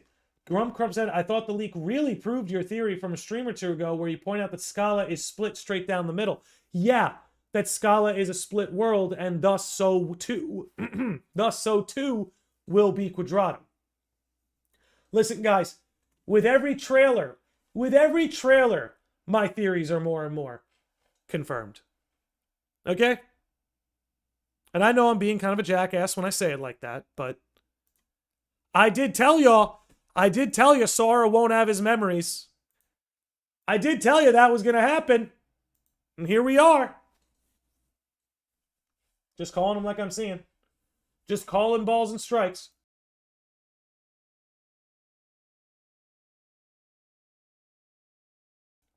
This is big. Cliff SJ here says, as I recall, Strelitzia is unchained now, which reminds me of Chain of Memories. Strelitzia is later shown in a white coat. In Birth by Sleep, Ventus is shown in a white coat, missing all his memories. We went over that on a recent episode.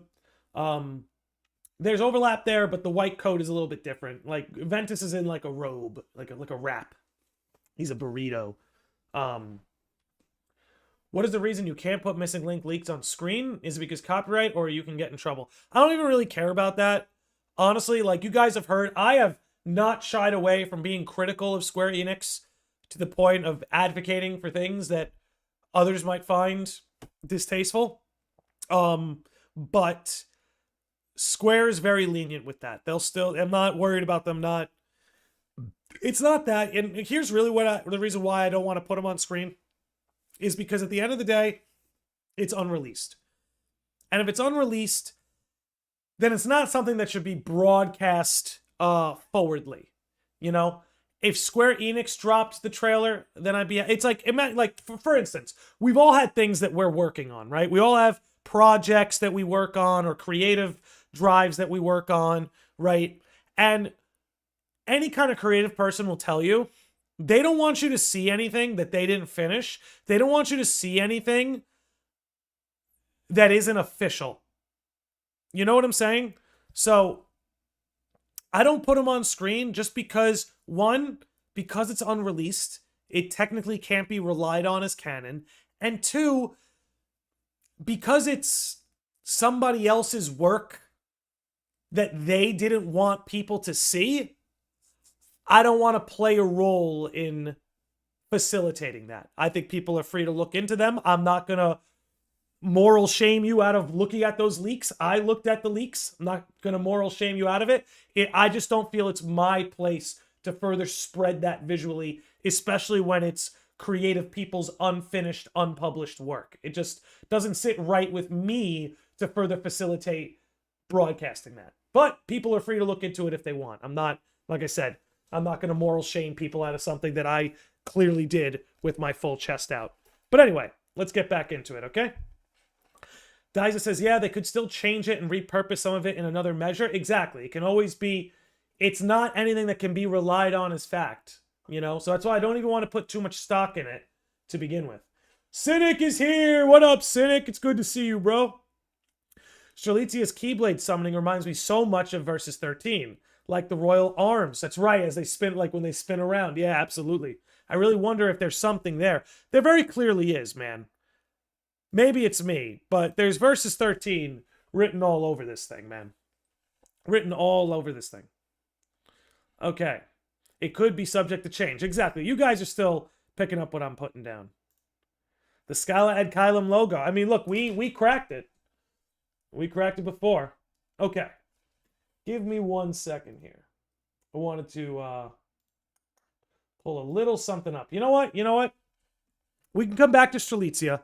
I was going to go off on a Strelitzia theory. But seeing as we're almost at the 2-hour mark and we haven't talked about the TV show, I'm going to pivot away from the trailer for a little bit. We did 2 hours on the trailer. I do want to keep going in on Strelitzia. Because I have a lot of thoughts and theories about her. I've shared some of them with you already, but I have even more cooking in my brain. But before we do that, we got to pay our dues to the Kingdom Hearts TV shows. This, let me say, we talked about it a little bit earlier in the episode. I'd like to talk a little bit more about it now. Let's pull him over here. Perfect. All right. You know something? We'll make homie big. We'll make him nice and big. Fill up the screen. All right. There we go. Okay. You know what? I'm thinking too hard on this. Let me just leave it like that. Okay. So, the TV show. This is something that has been rumored for a long time. I was always skeptical of the rumor, was happy to be skeptical of the rumor, because at the end of the day, if it's true, it's nothing that Square Enix wasn't going to show to us in good time anyway. So, let me pull this down. Let's talk about it. I'm happy it's a TV show. Because I know there was rumors about it being a movie, and I think a Kingdom Hearts movie would have been a terrible mistake. Terrible mistake. And I'm very happy that movie ultimately wasn't the option. We talked in the pre-roll how I'm happy about how this isn't like a story recap. They're not making a TV show that fleshes out Kingdom Hearts 1, you know. Instead, they're telling you a new original story. So I'm not going to retread that. What I would rather speak on is I'm happy that they ultimately chose a TV show over a movie because, and maybe this is a hot take for me, I love movies. Don't get me wrong. I recently watched Project Hail Mary. Beautiful film. Recommend everybody watch it. Watched Coco this morning. Beautiful film. Recommend everybody watch it. But of all the storytelling mediums out there, be it novels, comic books, manga, video games, anime, TV series, movies are my least favorite way of getting a story. And I think it's because that by the nature of film, all film is destined to be a short story. Because like, imagine a book you could read in 2 hours. It's a small book. Imagine a video game you could beat in 2 hours. It's a small game. A comic book, you kind of getting my point, is that movies while they can be great, ultimately are always condensed into short stories. That's why even for a lot of movies based on books that we love, right? Be it the Lord of the Rings trilogy or the Harry Potter movies, those movies left out swaths of lore and knowledge and events that were otherwise written about in the books. So movies always have a narrative compromise, almost no matter what, especially when they're adapted, right? It's one thing when you script a movie from head to toe designed to be a movie, but it's another thing when a movie is an adaptation of something else, be it a video game, a book, a comic book. When you're adapting something from these other mediums that allow for stories to be told in longer stretches, right? Movies have to compromise. Excuse me, just getting a little congested. So I'm happy that Kingdom Hearts doesn't have to do that compromise, because condensing a Kingdom Hearts narrative in 2 hours was never going to work. However, a TV series that has an art style like this, that Tetsuya Nomura is at the head of, mwah, chef's kiss. That is exactly what we all have been asking for. And let me shine another light on what this all means. The Square Mobile era is truly dead. The Square Mobile era is truly dead, because now all these secondary stories that I'll say, right? Sora is the primary story. He's the primary character. All these secondary stories now no longer have to be filtered through gotcha game slop on a smartphone.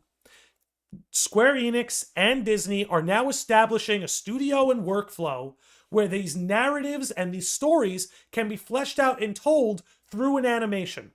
Which, to be honest, guys, was how most of us were experiencing the mobile era anyway. Okay? The primary way many of us were experiencing the mobile era was just watching the cutscenes, watching back cover, going to Damo's channel to watch the voice-acted cutscenes. We were all watching it like a TV show anyway.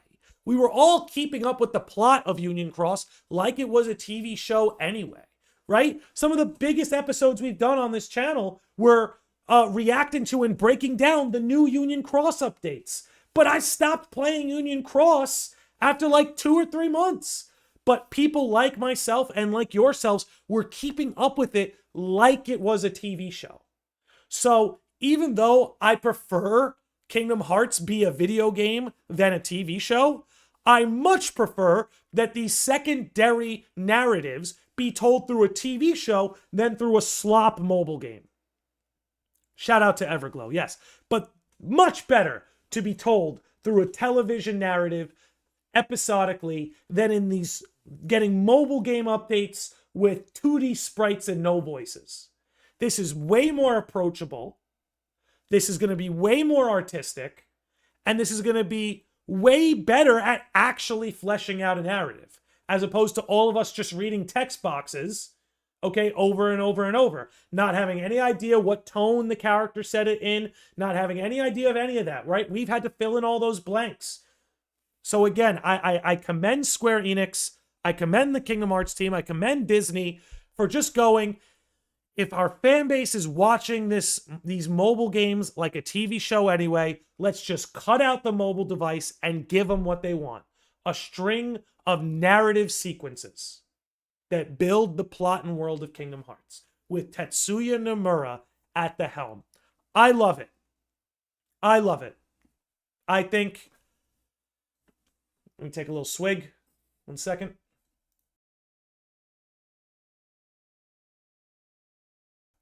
This is just a better way for people to engage with the Kingdom Hearts series, both as a diehard and as a casual. This just makes it better. This just makes it easier. Can you guys imagine how much fun we're going to have breaking down every episode in full? That's going to be fun, man. And we're going to have some cool fight scenes and action scenes and choreography and voice acting. This is so much better for the world of Kingdom Hearts. Like, you know what I mean? Like, if Missing Link being canceled had to happen so that we could start to get a TV series and anime-like narrative, so be it. So be it. I take that trade a million times over. And I couldn't be happier about this. Now, don't get me wrong. I would prefer games. I want Kingdom Hearts to be as video game focused as possible, because at the end of the day, before this is a story, it's a video game series. And if the game sucked, none of us would really care about the story. So it is a game first. I hope they never lose sight of that. I hope we do eventually get Kingdom Hearts games that aren't just numbered titles again on a console or PC. But nonetheless, as far as serving the narrative properly and giving it the kind of depth and production it deserves, I'm incredibly happy with what we're looking at here. My man says, I remember having trouble getting into the mobile games. At the time, I had an archaic tablet by the time the games came out, and I couldn't install it on that device. It just, it didn't run on certain devices well. It was a battery killer. The gameplay sucked. You guys want to see what Union Cross gameplay is? Oh, look, there's an autoplay button. I can just click the autoplay button. I don't even need to play. Let me tell you something. Any game that has an autoplay button shouldn't get your money. Okay? Imagine booting up a game and clicking autoplay.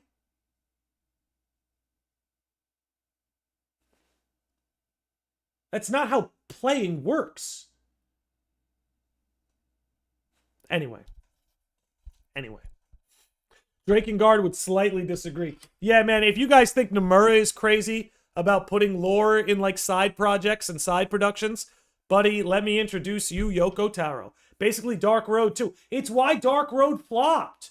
Because nobody wants to freaking sit there doing this and reading text boxes on our smartphones. No, give me a show. Let me kick my feet up. Let me make some food. You know what I mean? Enjoy the show. Let me enjoy. If you're going to do that, let me enjoy the show. I play gacha games for fun, but I would never spend money on them. I mean, look, there's nothing wrong with spending a little money on a game you enjoy at the end of the day, but people would be wise to avoid the trap that a lot of gacha games will get you to fall into. Getting Missing Link story through the anime show is going to be peak, honestly. All right, so let's talk about it. There's a lot of theories flying around about what the show is going to be about, who this show is going to be about. I have a few theories. I have a few takes of my own. One sec, we're just going to adjust this a little bit. I have a few theories of my own.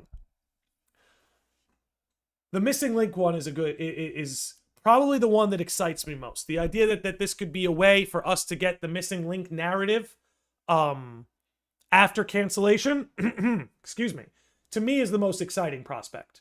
The most exciting prospect by far away is Missing Link getting to be told in this way. However, and I see those of you in the chat already signing off, I'm going to pull up a picture so we can do a little side-by-side. And maybe you guys can help.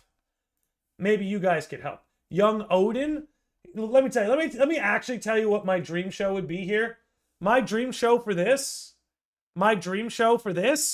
is that it's a Lushu show. And I'll tell you why a Lushu show would be perfect. Okay? We're going to talk about Helgi. Okay? I've got his picture over here. We're going to pull him over in a second. So don't worry. But a Lushu show is perfect.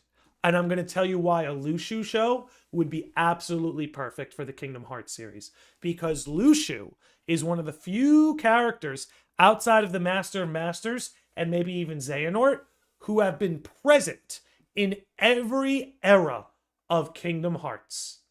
If you had a show that surrounded Lushu, every season or every couple of seasons could be a new era that you're shining a new light on. And the reason why I think this would be so good is because if you're casual and you know next to nothing about Kingdom Hearts, you now can see the world of Kingdom Hearts through Lushu's eyes. From the eyes of Daybreak Town, straight through to Scala ad Kylum, straight through to Quadratum, straight through to the Kingdom Hearts worlds, and Traverse Town. All of it. Lushu is such a key piece to the Kingdom Hearts narrative that giving the viewers a view of the world through his eyes, I think is one of the few things that would that would satisfy both the casuals and the diehards. You know, anytime you have a franchise that has a big diehard fan base and big casual fan base like Kingdom Hearts has, a lot of times those pockets can be in conflict with each other. Not from person to person, but in the sense that, you know, Kingdom Hearts 3 dedicated a lot of time and energy towards recapping the plot. We had a lot of animated sequences that recap the plot, explain Xehanort, explain time travel. That's there for the casuals, right? So putting that there for the casuals oftentimes feels like a drag to the diehards. So, and vice versa, right? Putting Ephemer in the Keyblade graveyard satisfied the diehards, but confused the casuals. So, oftentimes, both pockets of the fan base and the player base can be in conflict with one another when it comes to satisfying both equally. Doing this Lushu show, a character the diehards love, that gives you a look into, quite literally, the entire mobile era, right? That's the context a lot of casuals are missing, is the mobile era. And the character who played a key role in Daybreak Town, in Scala Ad Kylum, and likely in Missing Link Scala Ad Kylum 2, would be Lushu. So getting the world through his eyes is one of the few times where you have the perfect storm, where you can satiate both the diehards and the casuals with the same move. And then when a casual goes back to KH4 and he goes, I haven't heard that name in a long while, you're gonna feel it, man. You're gonna feel it, man. So that to me is why, like, ideally, I would absolutely love if this was a Lushu focused show, because I think he offers such a unique window into the Kingdom Hearts narrative. And we can see his time as Braggy, and we can see his time as Lushu. We can get a better look, right? Imagine, oh my God, imagine a fully animated fight between him and Ava. Oh my God, imagine we get to a further look into what his negotiation with Brain was. Like, this is what I mean, is so much of Lushu's life is still a secret. So much still happens off screen that we can now incorporate that, man. Wow, yo, guys, Landy Lodge milestone. Landy Lodge milestone. This is the first episode where I've gotten 1,000 chat messages on YouTube. I give it all to the chat. I give it all to you guys, man. You guys are the best. You guys are the best. Oof. And again, we can learn more about Braig and how Lushu took his body and who Braig was before. There's just so much that happens off screen with Lushu that having the silver screen be able to deliver that to us could just be so cool, man. So, wow, gotta catch my breath on that. So, again, Missing Link wise, I'm cool with that too, but let's hear. Let's pull up the man of the hour, the guy everyone's talking about. But chat, I need your help. I need your help desperately, okay? Let's pull little buddy up here. Shalitia Sigurd! It is cool to hear Sora's voice again, you know what I mean? Okay. So, guys, I need your help. I need your help. And I'm certain there are those of you out there just like me. I'm seeing everybody saying, it's Helgi, it's Helgi, it's Helgi. And I'm with you, you know, I see the clothes. I see the overlap with the clothes, but guys, call me crazy. Or fix me. Fix me if you must. The hair is way different. Am I not crazy? His hair is a completely different color. And the outfit is not exactly the same. Maybe I'm crazy? Someone help me. Somebody reconcile how his hair can be dark here, but bright golden blonde there. The art is very desaturated. For example, the Dark Road Keyblade is supposed to be really blue. I see. So the argument is essentially that this whole thing has been grayscaled to a degree. That all the colors have been desaturated out so that we don't know who this is. Okay. Okay. I can buy into that. Here's my issue. About, like, the outfit is 1-to-1. Let me really take a look at it. I want to be Mr. Skeptic here. I want to be Mr. Skeptic. You know what I'm saying? Because don't get me wrong, it's not that I wouldn't be in favor of a Helgi show, but this doesn't strike me. If they're going to spend, and let's be honest about what this kind of thing costs, if they're going to spend like $100 million on making this show, I would imagine they're going to want to put a more notable character at its forefront. Just me spitballing. Could still be a Helgi show. Could be an upperclassman show for Dark Road. Right? But let me take another look at this outfit. Yeah. Actually, yeah. So look, you can see the cross. I'm starting to see the vision. Yeah, because you can see the cross on the forearm band. The wrist, the open hand on that. The hair is flowy enough. This goes around the shoulders.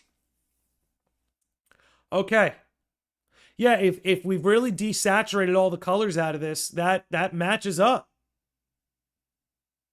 That matches up. LOL, see the Marvel slop Disney has greenlit in the past. Buddy, you don't got to tell me about it. I've had a lot of people get mad at me for talking about it. Anyway. So, if it is Helgi, then this is a Dark Road-oriented show. A Dark Road-oriented show. Or it's telling the story of when they got to Quadratum, maybe? Yeah, Drew in the chat says how they get to Quadratum sounds important to me. Yeah, I think that could be it.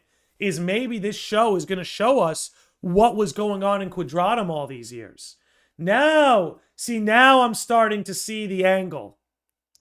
Now I'm starting to see the vision. If this is all about showing us what the early years of Quadratum were, what happened when the Dark Road upperclassmen got there first. Landy, hear me out. You talked earlier about Disney characters like Mickey having more spotlight. We maybe could finally see young Yen Sid in this anime. I want answers. I want answers. Okay? I want to know why Yen Sid gave it up. Why did Yen Sid forego being a Keyblade master? I want answers. Okay? So that's what I want. I don't think this is the official. I feel like there would be more posters with more upperclassmen. Here's the thing. There's certain little details on his outfit that line up with Helgi so much. Oh, say Sigurd jump scare. I had this one ready for today too. Give me a Sigurd show.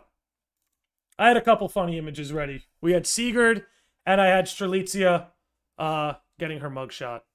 So we can keep this one over here. Actually, perfect. I know exactly what kind of set piece to build for this show now. Okay.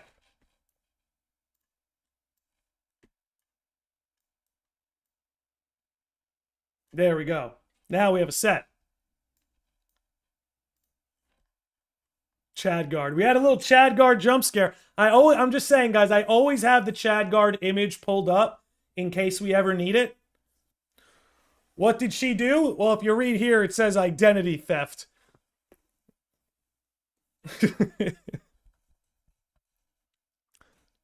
It's like, I don't know what it is, guys, but to me, like, Strelitzia just has an aura to me.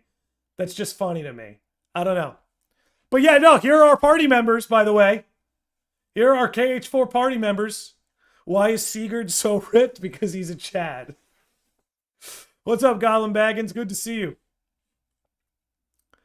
Oh my god.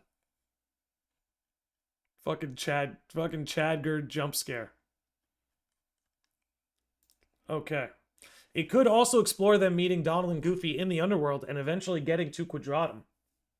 I could see that. I could see that. The dull, ordinary boy, Chadgerd, and identity theft Litzia. Yeah.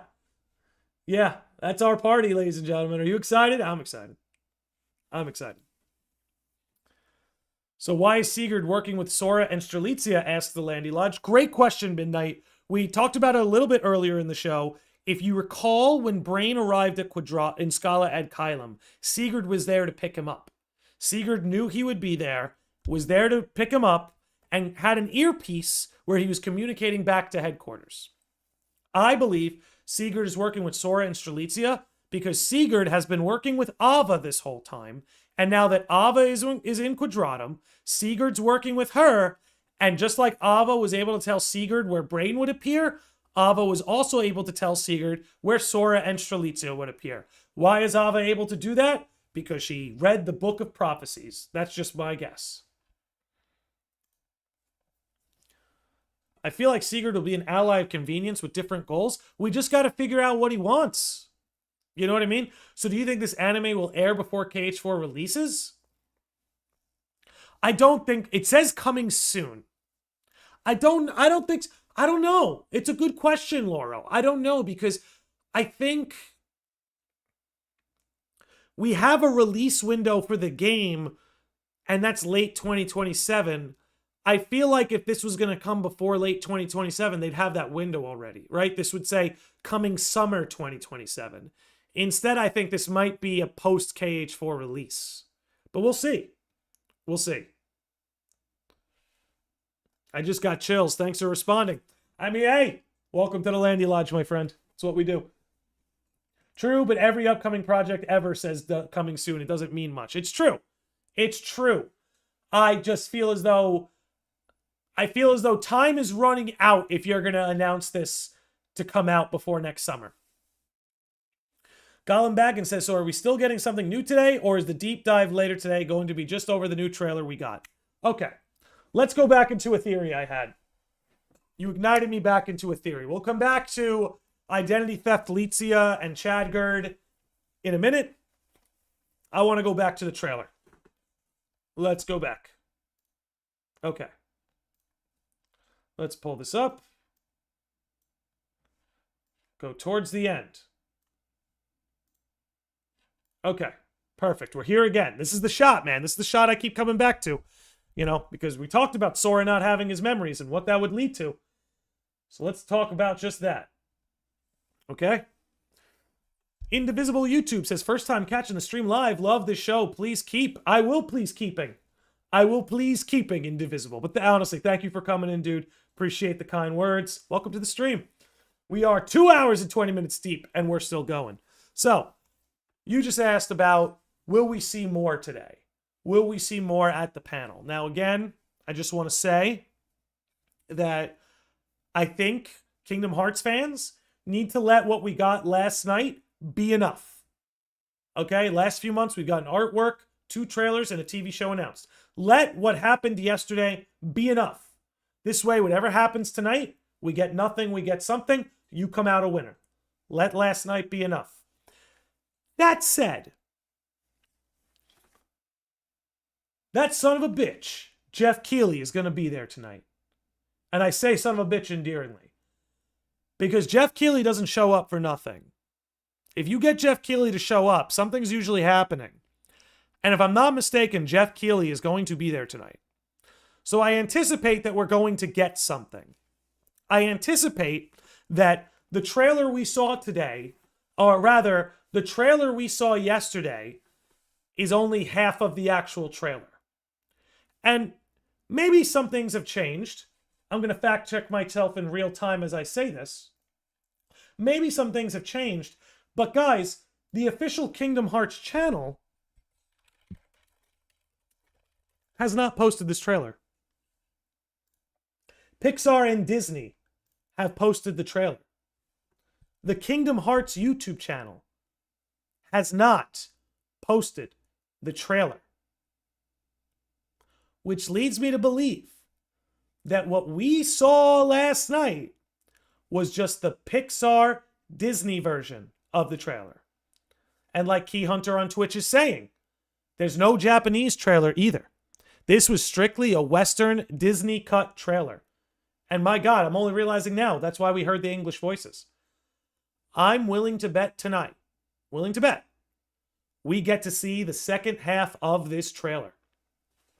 Now, why do I think there is a second half of this trailer? Well, recall what I was saying earlier in the episode.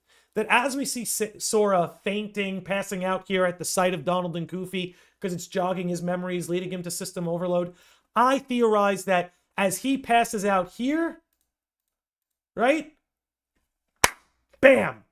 We wake up in the Dream Quadratum with Riku, and the game starts to play a little bit like Dream Drop Distance, with Sora here in Base Quadratum and Riku in Dream Quadratum. But he can only interact in Dream Quadratum when Sora passes out, like so. And this is why I think we're getting a second trailer tonight, because they're going to show us the Riku side of the trailer. Here we're seeing the Sora side of the trailer, and right after this, they'll cut to the Riku side of the trailer. 100%. Not 100%. Let me be careful with my words. But that's what I'm willing to believe we see tonight. Because at that panel is not just Haley Joel Osment, but at that panel is David Gallagher, Riku's voice actor. Why would Riku's voice actor be there if Riku hasn't been in one KH4 trailer? 3 Kingdom Hearts 4 trailers. Not one Riku appearance. What's David Gallagher doing there? What's David Gallagher doing there?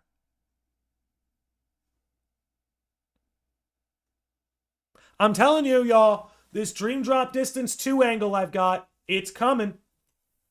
It's coming. And I think that's what we see tonight. I really do believe that's what we're going to see tonight. I don't know. As I said, let yesterday be enough. But considering we don't have a Japanese trailer, considering the Kingdom Hearts channel hasn't uploaded the trailer yet, considering that this upload was exclusive to Pixar and Disney, that leads me to believe that the actual Square Enix Kingdom Hearts trailer is on ice. And I think they're saving it for tonight because, again, this ain't nothing, guys. Tai Yasue is in town, baby. Tai Yasue is in town. This is what I mean. A lot of big heads are in town. Tai Yasue, Jeff Keighley. If something weren't going down tonight, I doubt those men would be there. And allow me to reiterate, it's not just Haley Joel Osment up there with Tai Yasue as well. It's David Gallagher. And if Riku hasn't been in one trailer, what is Riku's voice actor doing there? Unless tonight they show you the Riku trailer and we see the Dream Quadratum and maybe we see more of Yozora. You know what I'm saying? And this is kind of what I was saying too, is I think Riku might go to the Star Wars world, right? That contention with the dark side is more present in Riku's character arc than Sora's. So I think it's very possible that Riku is the one who goes to the Star Wars world. We'll wait for tonight to happen. I can go into that more, but I'll hold on to the rest of my thoughts for that for now. But again, I'm willing to bet that given what we know about these uploads and the fact that Kingdom Hearts and Square Enix don't have theirs or a Japanese one, something is on ice. And maybe we don't get it tonight, but I'm telling you, something is on ice. Who's calling me? Who's calling? We're going to answer them live. I don't know who this is. Hello? Hello. Hi. Hi, my name is Justin Jimenez. Are you Mr. Landy? Yeah, you're on the air right now, sir. Say hi to the audience. Oh, hey, audience. Yeah. All right. Thanks, buddy. Have a good day. All right. You guys got to meet whoever that was. Okay. Lunar Luck says, Cleo Thomas is the host too. What if he's a voice actor for a character we haven't seen or heard yet? Well, Laura was going on this earlier. Nah, give me the Holes world. Give me the Holes world, please. I'm not even kidding. I'm not even kidding. Give me the holes world. I don't care what you have to do to get it done. All right? Give me a keyblade shovel. Digging up those holes, yeah. Digging up those holes, yeah. Shovel. I want to beat the hell out of Heartless with a shovel keyblade. I'm sorry. It writes itself. It writes itself. Give me the holes world. Give me the hose world. Okay. I got a little drink here. Holes, wouldn't holes be crazy?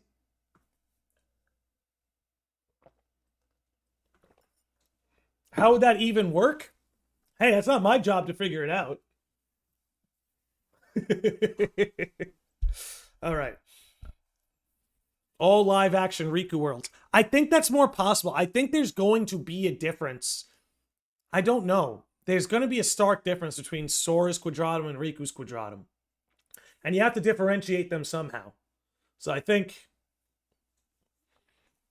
I don't know. Again, I want to wait for tonight. We'll see what happens tonight, because I think there's a chance a Star Wars world with Riku gets announced tonight. Just a hunch. Just a hunch. So I want to hold on to that so that I can do a full-blown, like, Riku Star Wars sort of thing. Isn't Zero the host for the panel? Yes, that's what prompted me into that, I guess is a better way to put. Cleo Thomas did design his own Keyblade as a holes themed? Wait, what? Hold on. Hold on. Cleo Thomas Keyblade holes. Is this real? It is real. Yeah, no, he gets it. No, he actually gets it. I feel seen. I feel seen. He gets it. That's what I want. That's what I want. Give me the holes Keyblade Nomura. Give me the holes Keyblade Nomura. I'm in. I want to whack Heartless with a shovel. Okay? Okay, we're going down the Quadratum rabbit hole. You know what I mean? We can get the thematics in here, you know? That is too funny.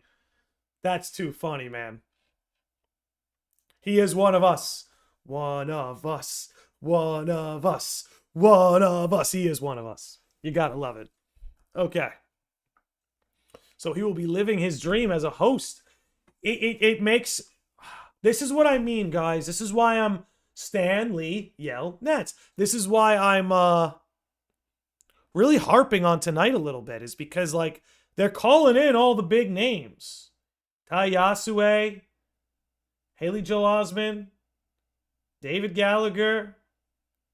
They've got quasi-celebrity Kingdom Hearts fan hosting the panel. I would love if he's involved as a voice actor. I would love that. Gollum Baggin says, what if he voices Sigurd? That would be crazy. That would be crazy. Okay. Give me 1 second here, gang.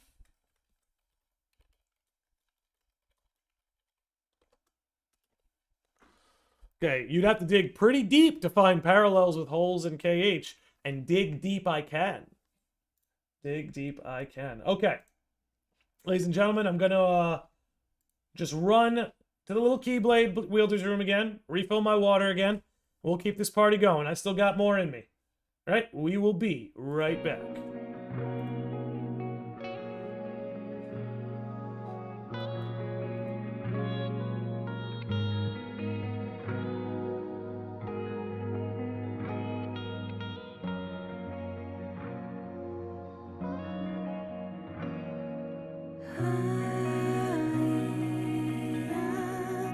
나의 가진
right. We are back. Thank you for your patience. Okay. Get the chats pulled back up. And that was from Stellar Blade, by the way. I saw someone in the chat asking. I'll throw the link to the song in the chat. It is a beautiful song. Much of the soundtrack is absolutely beautiful. A couple years later, I'm still listening to that soundtrack like mad. Okay, let's keep this party rolling. And we are back. Perfect. Okay. Let's check these notes, make sure I've got everything covered. Of course, we've reached a point in the episode, guys, where if the almighty internet knocks us off the airwaves, this will be the end of the episode. But we'll keep going as long as we can keep going. I may save, just because we're 2.5 hours deep, we're going to do a very Strelitzia-focused episode soon. I think we've got enough. And I have a new theory about her. I didn't quite get to fleshed out pieces of it. The whole thing about a true death, the final death, definitely plays a role. But we're going to table our Strelitzia discussion, okay? But we will come back to it. Okay? For now, she'll have to settle for... Okay. Settle for her mugshot. Okay. Perfect. Let's keep this rolling. What is the chat getting on about here? Let me make sure I didn't miss nothing. Okay. Good on that front. Let's see. Landy, would you want a bundle of KH4 to be like 2.8? We get Kingdom Hearts 4, Missing Link playable, but small like 0.2, Union Cross, Dark Road. I would want KH4 to stand on its own as a release. I feel like the collections we're getting kind of satisfy that, but I don't know. It's a good question. Andy says, makes me wonder what they are going to announce for the 25th anniversary if KH4 is already beginning its marketing. That's probably when we get to see the TV show for the first time. I would be willing to bet at the 25th anniversary, they'll have a big Kingdom Hearts trailer to show us. I think they're probably aiming to have a release date for that trailer. And they'll show us a first look at this TV show.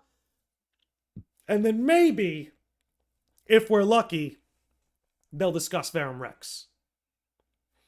Okay. Let's see what else we're getting on. Where is Dylan Sprouse? Any social updates? It's a good question. We can check on him. Let's see if Dylan Sprouse has tweeted or anything as of late. Let's check it out. No, he hasn't tweeted anything in 4 years. So, don't have to check up on him elsewhere. Let's keep this going. All right. Didn't realize you were going to stream so early, Landy. Yeah, I mean, I figured it's Saturday. The Kingdom Hearts panel's at 7:30, so I wanted to do this, at a time that we didn't overlap. But yeah, it gives people who live, I've got a lot of, I get a lot of messages from people who live in like England or in Eastern Europe, and these afternoon episodes on the weekend are when they get to tune in live. So I do want to try and always get like a weekend afternoon episode in when I can.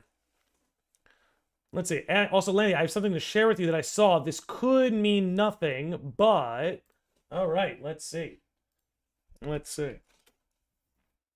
do we have here? Oh, we got a whole little thread here. Okay. Let's pull this up. Okay, Phoenix Downer at Downer Phoenix. I think that's funny, sorry. Remember the Kingdom Hearts event at Tokyo Ambassador Hotel in 2022, where Kairi's lucky charm on Oathkeeper was a different color than normal, and Sora's face in the middle was missing and replaced by a gold gem. In light of this new trailer, I think memory tampering is happening.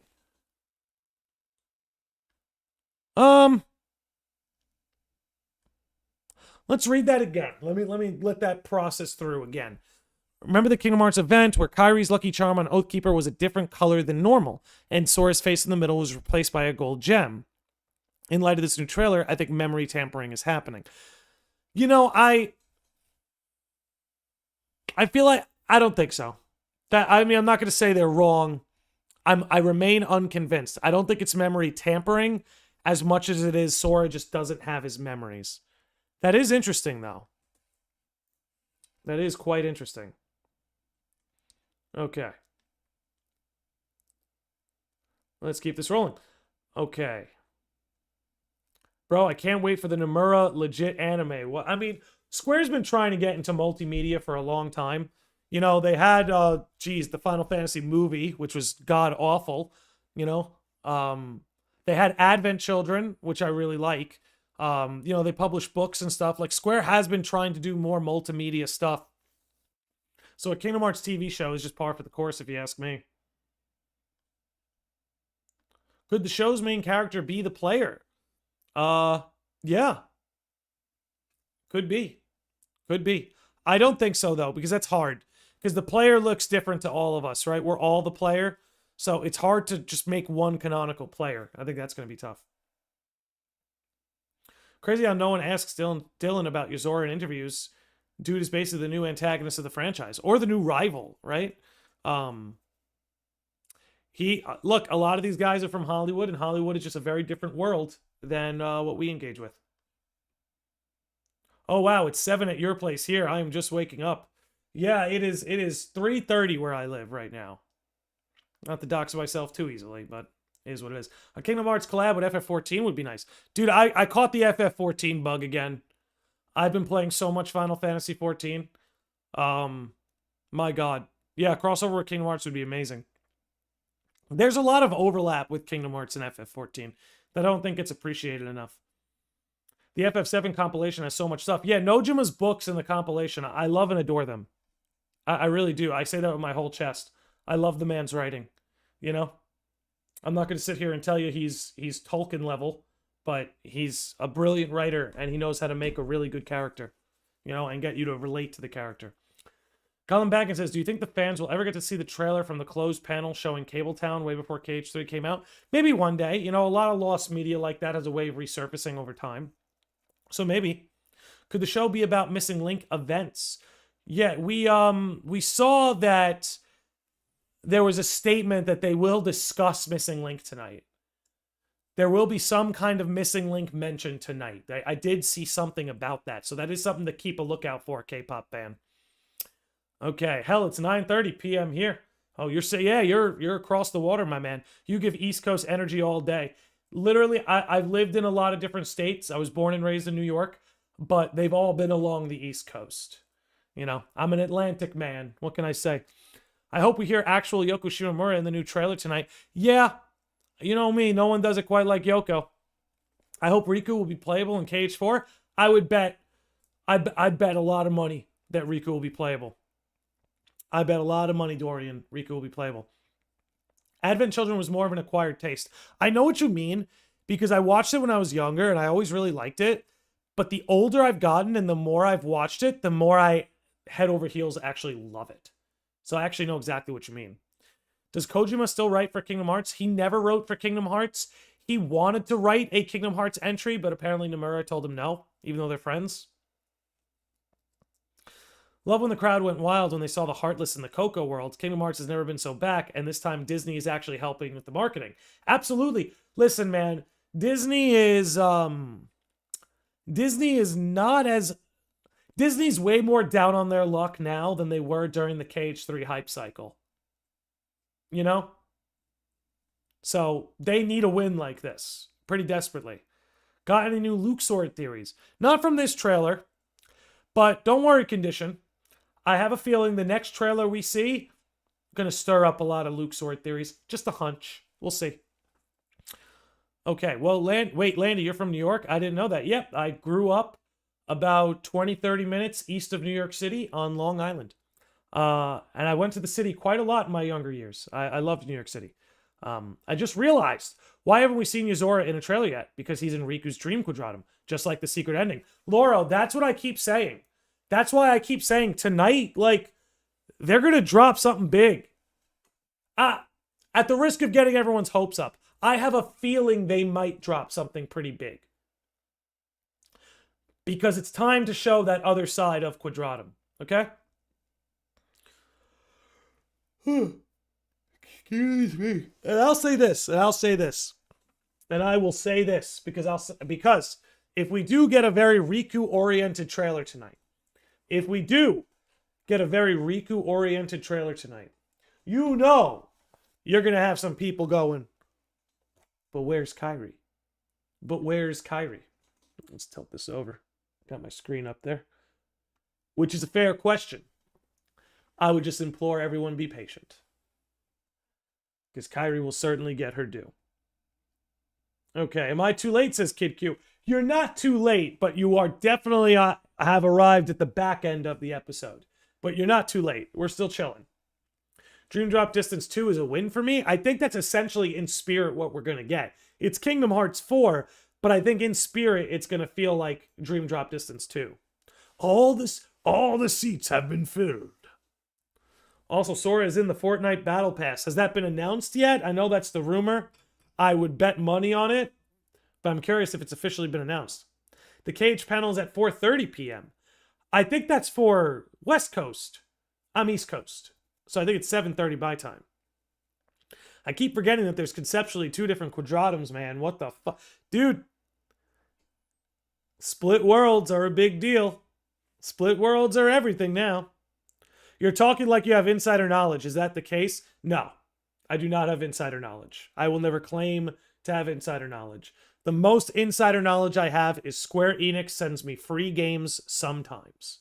I'm only speaking this way because my chat can back me up on this. I spent years pulling people's expectations down, pulling people's hopes down, telling people it's not going to be at the Game Awards, it's not going to be at Tokyo Game Show, keep your expectations in check, it's not happening, it's not coming, it's not happening. But if I'm being honest, when I look at how they're setting tonight up, everything in my head screams something big is coming. And I don't normally speak like that. I'm not a hype merchant. I didn't treat every game award show and shit like it meant KH4 was coming. I was the guy saying, probably not coming. But that's why I'm sitting here now like, oh, I think something's coming. As the guy who normally said, nothing's coming. You know, that's just me. I'm here to call balls and strikes. You know what I mean? And that's what I intend to do. All right, so I'm told this Sora in Fortnite is official now. But I don't see an official announcement yet. So I'm going to hold off on that. Okie dokie. All right. Demyx, somebody finally going to be revealed. Demyx is still one of the major mysteries that's yet to be solved. And while I don't think he's the master of masters or that anything quite like that is going on, I do believe Demyx has a really key role to play, and people would be wise to not sleep on him. You know what I'm saying? That's all I'm saying.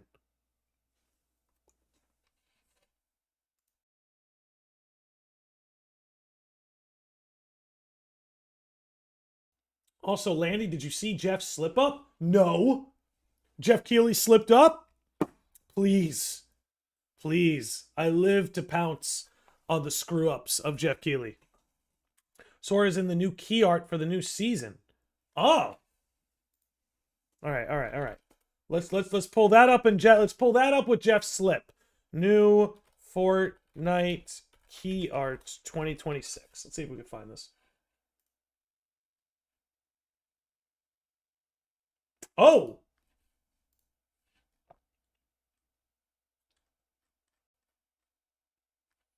Let's see this.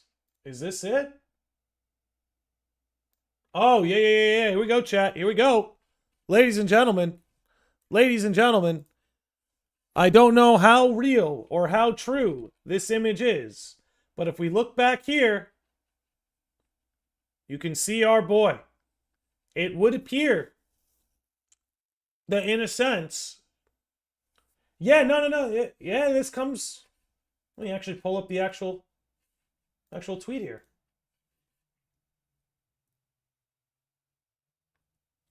Ah, okay, here we go. Here's where this comes from. Yo, what up, Trousers? Good to see you, bro. So coming from HypeX, who deals with Fortnite leaks and news, the latest Sonic comics are the ones that sort of dropped this image. And yeah, you can see Sora right here. Wild. And again, we live in the time of AI. Take that with a grain of salt. Take that with a grain of salt. It's a work in progress picture. Yeah, that's why Pac-Man didn't have any eyes. But I hope it happens. Okay, now Jeff's slip up. What is it with Jeff's slip up? When Jeff tweeted out tonight's event, he called it the Kingdom Hearts 4 panel. But then he deleted the tweet and renamed it to just Kingdom Hearts panel. So here's the problem with that, right? Is I feel like I'm inclined to take it two ways. There's the part of me that's like, oh, they're trying to hide that it's Kingdom Hearts 4 based. Or it's, hey, don't get their hopes up that something KH4 is coming. This is just about like Kingdom Hearts. So I don't know how else to take that. I don't know how to take Jeff's slip up. Does it mean they're trying to hide the fact something KH4 is here? Or does it mean that they don't want to get people's hopes up that something KH4 could appear? That's where I get sort of tangled up in the intended world of Jeff. Okay. Buddy of mine is worried about Kingdom Hearts becoming more mainstream. I mean, that's clearly what we're seeing here. Right? Having a Disney Plus show, being more of a headliner, things like that. I think Kingdom Hearts will be okay as long as Nomura calls the shots. Mainstream or niche. As long as Tetsuya Nomura is calling the shots, like he does with these games, and like he is in this TV show, I think the series will be okay. He used the KH4 logo image in the new tweet as well. Who the hell is Jeff? We're talking about Jeff Keighley. He's the guy who runs the Game Awards and Summer Games Fest every year. Very big industry guy. Wait, he did put a logo on it still. Let's see. Yeah, here it is. Watch the Kingdom Hearts panel live from Disney D23 today. Live at 4:30, 7:30 Eastern Time. Here's YouTube, here's Twitch. But he kept the Kingdom Hearts 4 logo. Again, I don't want to I really don't want to look too far into it. Oh, look, it's us. I don't want to look too far into it, but I don't know. I don't know. Jeff is awesome, says he's awesome. Let's see.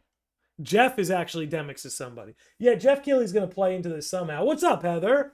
It's good to see you. Yeah, 2027.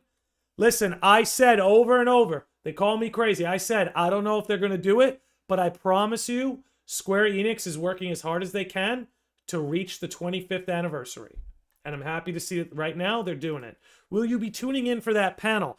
I'm going to be tuned in, but I'm not going to live stream it. You know, we're coming up on our third hour here. Oh, shit, we've got Mike over on X says, hope it's Missing Link related. Also, tying in Union Cross and Dark Road lore. I right there with you, sir. Nomura wasn't letting this go. Of course not. Versus 13 will rise again. Mike, good to see you. Thanks for commenting over on X. Let's keep this going. What was I going to say? What was I going to say? Dude's an asshole. Keep him away from Kingdom Hearts. So we're talking about Jeff Keighley. I mean, Jeff is a total industry plant. You know, he's Hollywood pretending to be a gamer. But, you know, we could do a lot worse than Jeff Keighley. We could do a lot worse than Sir Jeff Keighley. Landy, who do you think is on the cover for the Kingdom Hearts series? We've talked about it. We think it's Helki, right? We think it's Helki. That's a good guess, but we will see. We will certainly see. Oh, again, as for the panel, yeah, so I won't be live streaming the panel because I want to stay fresh because I'm telling you right now, if at the start of that panel or halfway through the panel, they drop some kind of trailer, I'm either going live or I'm setting up tomorrow's live stream and tomorrow's podcast episode. You know what I mean?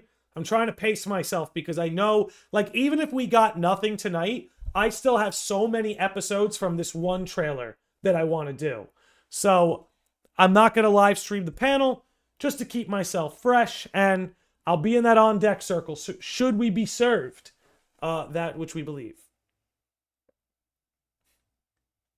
I hope it comes out for physical disc release. I don't want KH4 to only be digital.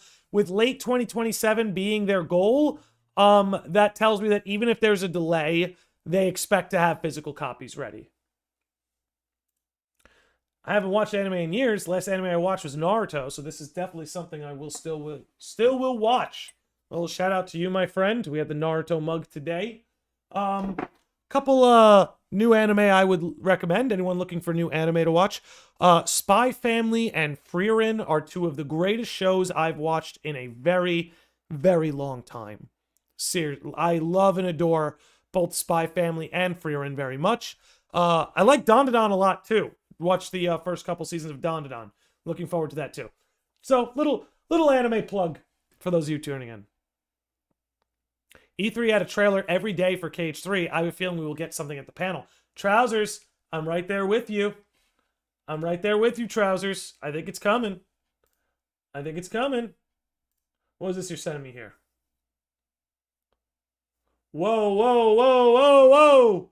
All right, ladies and gentlemen, this one coming to us by way of Cynical, the Gamer's Joint, who says Disney has just announced World Pins that will be on sale at D23, which are clearly inspired by Kingdom Hearts. Look, there's a Coco and a Zootopia one. Let's give that a look, shall we? All right. Let's give that a look. And let me get you guys a clearer look at this image.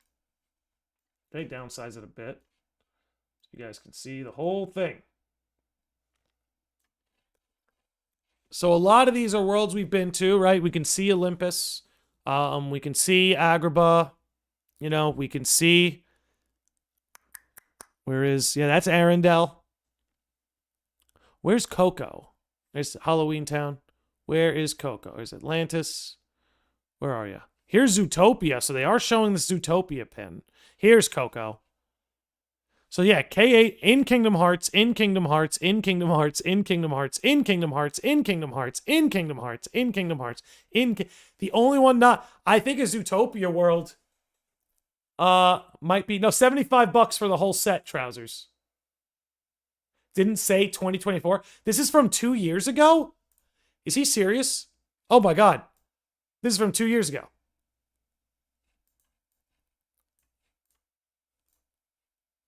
Point being that Coco showed up so that Zootopia may be lying in wait. Interesting. Interesting. I wonder. I don't know if I would call that Zootopia confirmed, but that's some... You'll struggle to find better evidence than that there might be one coming. It said each set? That's actually insane. That's actually insane. I just watched the entire... Is that Avatar: The Last Airbender franchise for the first time? Yes. I love Avatar. The first series will fly high above everything else.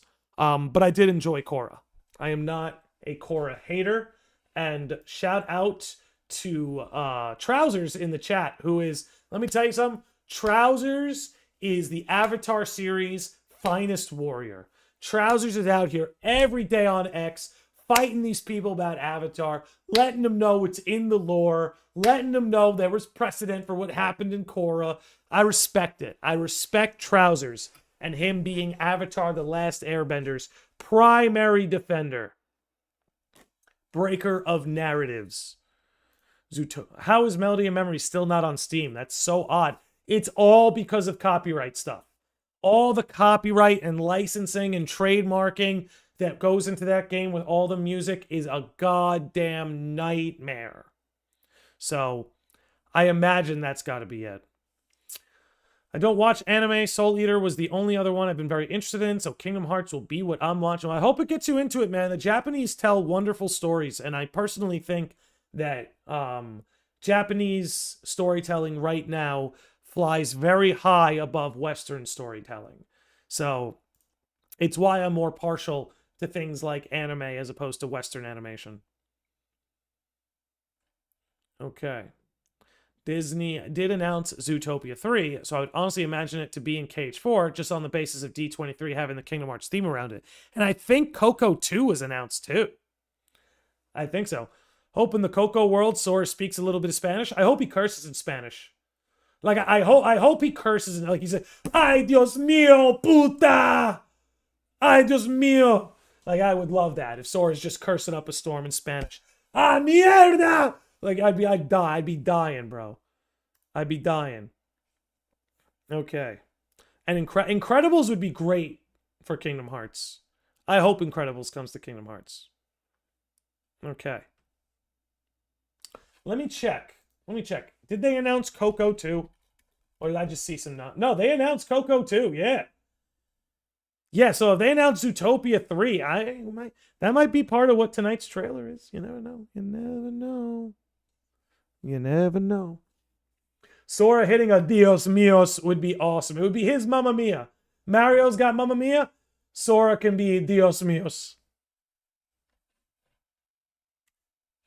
Okay. Why would Zootopia be in Kingdom Hearts, though? For the lulz, for the memes. There's always an over-the-top, goofy world, you know? Like the Monsters, Inc. world or the Lion King world. It's a, you know, gotta have the over-the-top world. A Zootopia world would be funny. Sora speaking Spanish would be awesome as a native Spanish speaker. Yeah, I wouldn't call myself a Spanish speaker, but I do speak Spanglish. I picked a lot of it up from my Spanish grandparents. Which is another reason why I loved Coco so much. You know what I meant? It made me feel, even though Coco is very, obviously, you know, Mexican culture, it did make me feel, by proxy, in touch with my Spanish roots. Yoshi91 over on Kick says, in Missing Link, there's a set of characters that are being used by the player, and it shows in the video that Coco was used as an ability. Really? Let's pull that up. Let's pull that up. Let's keep an eye on that. Coco was used as an ability.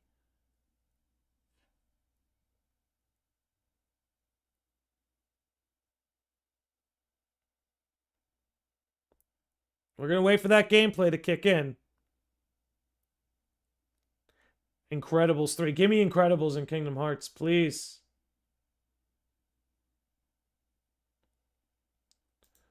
So, like you're saying. Oh, in Missing Link. In Missing Link. I'm sorry. In Missing Link.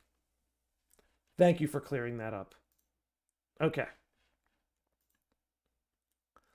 Will Melody and Memory get a PS5 version? Hopefully. I think, unfortunately, the music licensing of that game is just holding it back tremendously. Tremendously. What tale would you tell in Zootopia, though? I couldn't tell you. I've never seen Zootopia. I will see whatever Disney movie comes to Kingdom Hearts, but I have not seen Zootopia. I never noticed Missing Link had Coco, too. Yeah, hold on. Actually, it might be worth revisiting that.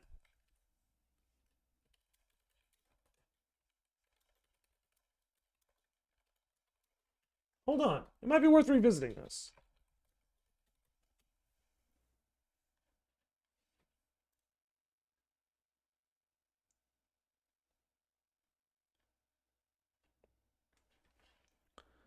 Let me see. I'm trying to see if there's a way I can easily pull that up, but let's see. Kingdom Hearts Union Cross had Coco and Zootopia medals. So then the plan's been to bring them here for a long time. That's what that says to me. If Union Cross had Coco medals... Hold on.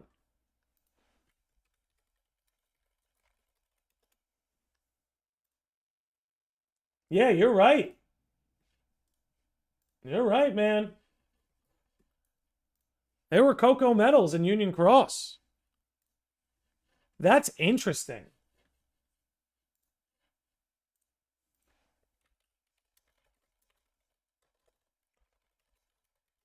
Let's see, all Disney medals in Kingdom Hearts Union Cross.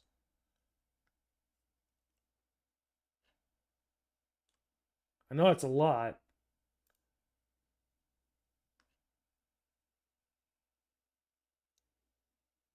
Okay, so check this out. Something else to consider. Moana had medals in Union Cross too, right? Right? Moana had medals in Union Cross. Hold on. Let me check. Moana medal, Kingdom Hearts Union Cross. Yeah.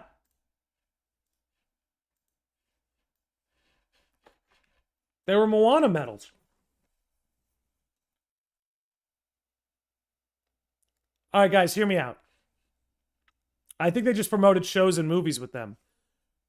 Okay, then help me. There were also DuckTales and Reboot medals, though. Just look up the original concept art for Sora. He was a lion. We did a whole thing on that. Don't you worry. We did a whole thing on that. No, if Moana and Incredibles are in KH4, I'm going to freak. I'm all about that. And look, I love DuckTales. Okay. Let's see here. We crossed the 3-hour mark, which is great. Let me give you guys a bit of a crazy theory. Okay? Now, at the start of today's episode, which is crazy to think that was 3 hours ago, a major theme was Nomura mixing up the formula. Right? Nomura mixing up the formula of Kingdom Hearts. And we already saw through the trailer signs of that happening. You're getting the Keyblade earlier than you usually would. You see things like that going on already. Like I said, you're seeing that mixing up the formula thing sort of starting to populate. King Mickey seems to have a playable segment in Scala. He plays a larger role in the story. Point being,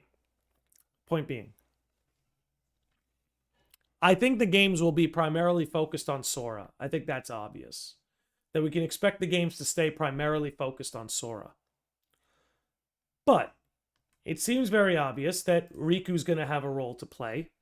It seems very obvious that there will be playable segments with Riku. There's very obvious there will be playable segments with King Mickey. I'm going to make another prediction. I think there will be playable Kairi segments in Kingdom Hearts 4. I think there's going to be playable Kairi segments in Kingdom Hearts 4. And I'm wondering if when we talk about mixing up the formula, if the Disney worlds can be visited by different characters. So maybe Sora is in the Coco world. Maybe Riku is in the Star Wars world. Maybe Kairi is in or goes to the Moana world. Again, we might see it with just Sora and Riku, but when we see King Mickey at the forefront in Scala Ed Kylum, and when we know what they're doing with Kairi, and we can't forget that they built an entire Kairi moveset that isn't going to just be used for one boss fight. That's a terrible use of resources. To give Kairi that entire moveset and then have it only be usable in one fight as an optional. I don't think that's going to happen. I think we see that moveset return in KH4 by way of Kairi. And I think we may see a chance where Sora isn't the only one going to Disney Worlds. Riku and Kairi do as well. But who knows? Who knows? Did you discuss being able to wishlist KH4? Yes, actually. We pulled up the actual Steam listing. To show that if you wanted to, you could wishlist it right now. Okay, my man Laurel says, also, here's something that's stumping me. How could KH4 do so many city worlds like the Incredibles when Quadratum already exists as a hub world? Like, the city in Coco is very different culture-wise, but the city in the Incredibles is too similar to Quadratum as a modern city. Unless we play as someone else, maybe? Right, maybe you play as Kairi. And maybe Kairi is in the Incredibles world. And Kairi's learning, like, how to navigate a city through the Incredibles world, which will help her when she eventually does make her way to Quadratum, which she will, by the way. She most certainly will. I feel very confident in that.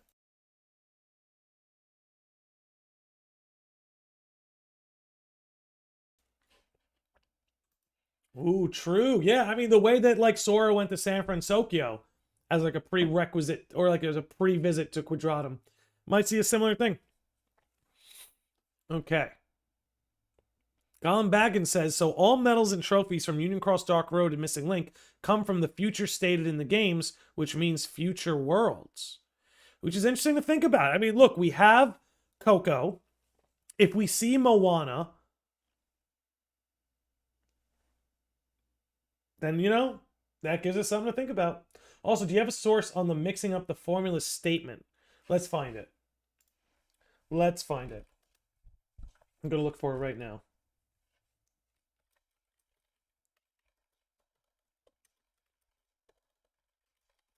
So just stay with me, chat. Bleh. Stay with me, chat.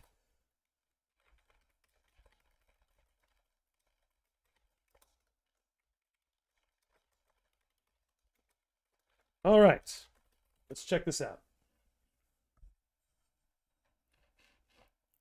Call me crazy, but I think we'll get key art reveal in the panel and they'll update the listings with it. That's very possible too, is we get a new key art or a new like big Nomura artwork that we'll be able to dissect like madmen. Like madmen and women. Maybe we play as Xehanort, says Kid Q. Who knows? But I think it's very heavily implied there will be Riku segments. They've shown us that there will be Mickey segments, which to me opens the door for there to be a Xehanort segment, a Kairi segment. We'll see. But all right, let me see if I could find this exact interview for you, Laura. I think he just said they're trying something different, not exactly mixing up the formula. There's something about I swear he used the word formula. Okay. Here, okay. Let me. Perfect. Okay, I got it. Gematsu's report. Let me find the actual line. Perfect. Okay. Let's pull this over. Oof, let's zoom in for you, homies. Okay. Get this out of here. So here we have, I intend to tie up remaining loose story ends. But okay, let's highlight it. But also want to change the formula a bit. I want, and this is what makes him, this is what drives me crazy. Change the format a bit. I want to drastically change the world and tell a new story, but also tie up the loose ends. So not formula, format. I also want to change the format a bit. I want to drastically change the world and tell a new story, but also tie up loose ends. So again, format is the keyword there, not quite formula. But even still, that format of Disney World visits with Sora, I'd be happy to see that continue to be mixed up. By the way, do you think Keyblade transformation will return based on what we see? I don't think it will. I think what we are going to see is the build function is going to lead to Keyblade transformation. That the build function, that you're going to build the next transformation, so to speak. Okay. Let's see what else we got going on. We are, geez, 3 hours and 10 minutes deep. What's the longest episode we ever did? Hold on. What is the longest episode? The last marathon. Let me see. Yeah, okay. We did 4 hours on episode 288 from the last trailer. But that was from being like stuffed. Being stuffed. After years of getting nothing. All right. Colin back and says, Landy, I know this is not related, but it's been driving me crazy. Why in back cover does it say that the case of Lushu twice? It makes me think the Master and Lushu are the same person. I've always wondered if Lushu is like the larva state of the Master of Masters. Like, I'm smelling what you're stepping in a little bit there. It makes me wonder if, like I said, Lushu is like a larva state of what will grow into the Master of Masters, if that makes sense. The game's wishlist description also heavily tries to explain the combat. Let's actually take a look at that. Let's actually take a look at that. Do I still have it pulled up? Oh, here we go. Yeah, let's check this out. Let's zoom in for the homies. Check this out, guys. As the Kingdom Hearts series approaches its 25th anniversary, a new adventure begins. Our hero Sora awakes in the unfamiliar world of Quadratum as he looks for a way to return from this modern metropolis to his own world.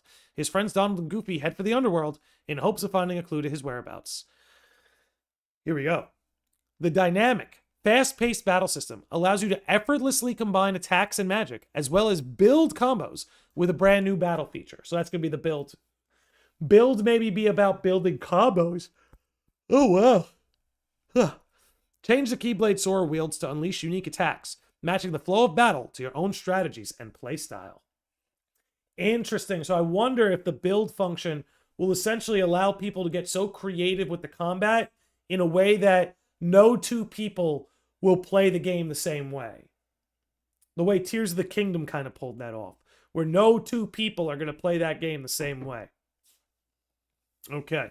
Zhu says, it's midnight my side, and I have work tomorrow. So I just want to say one thing. Kingdom Hearts 4 and Kingdom Hearts 3 years difference is 7, I believe. And KH3 and KH2 year difference is 13. Special numbers. Good night.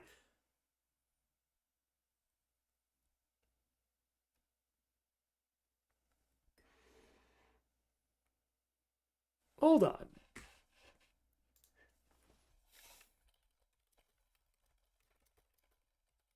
Let's fact check this guy with his special numbers. Okay, so right, KH2 dropped in 2005. Kingdom Hearts 3 dropped in 2019. 14 years, buddy. 14 years. Maybe I'm wrong. Let me check that again. Oh, but in Japan, it was 2005. In America, it was 2006. And then 20... Oh, God, it is 13 and 7. Oh, my God, he's right. Wait. But then if that's 2019, yeah, then KH4 is 8 years. Yeah. No. He's wrong on the back end. He's wrong on the back end. Right, because KH3 is 2019 and 2027 is an 8-year jump. Oh, hello. We're missing our headliner.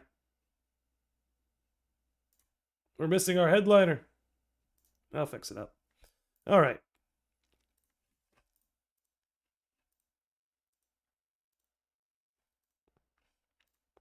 Okay. There we go. Okay.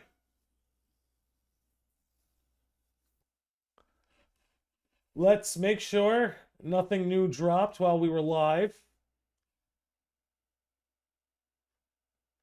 I don't think it has.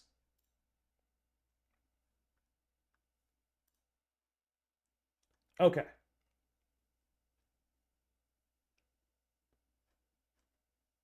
All right. With that said, I actually think this will be a good place to wrap up today's episode. If I get started on anything now, it'll take away from, depending on what gets announced today. But I do think we're going to wrap up today's episode here. So, let me say this. Let me say this much, ladies and gentlemen. We're back. We're back and we are full throttle, baby. The drought is over. The drought's not only over, okay? The drought's not only over. Dandelions are springing out from the ground. The garden is growing. The garden is thriving. And regardless of what gets announced tonight, we will be live tomorrow. Regardless of what gets announced tonight, we will be live tomorrow to keep this party going. Like I said, Kingdom Hearts is back. We're back. And we're going to have a lot of fun in the coming weeks and months. And I couldn't be more excited. But not only that, let's also consider that there's a good chance something drops tonight. And depending on what time it drops tonight, I may have to go live tonight. But honestly, might be better off saving it for tomorrow. But we'll see. We'll see how it all plays out. It's going to be a great time. It's going to be a lot of fun. Y'all are the absolute best. Let's give some shout outs to those who took their support a step further. Shout out to Suko Bars for the 5 memberships. Shout out to Reborn TK for the $5. Shout out to Josh C for the 10. To Guardian Angel of Light for the 5. To Tony Kinetic for the 5. To Instant Messenger Sama for the 5. For Job 20s for the 5. For Treehouse with the 5. And a Wit with the 10. Y'all took it a whole step further. Like I say, none of it is ever expected, but it's always appreciated. But with that said, we're wrapping it up here today, ladies and gentlemen. Kingdom Hearts is back, on the move, and going, and we are only just getting started here at the Landy Lodge. So be good to yourselves, be good to each other, and I will see all of you sickos and normies next time. And when it comes to tonight's panel, in the word of the artist joint, why not just sit back and watch it play out?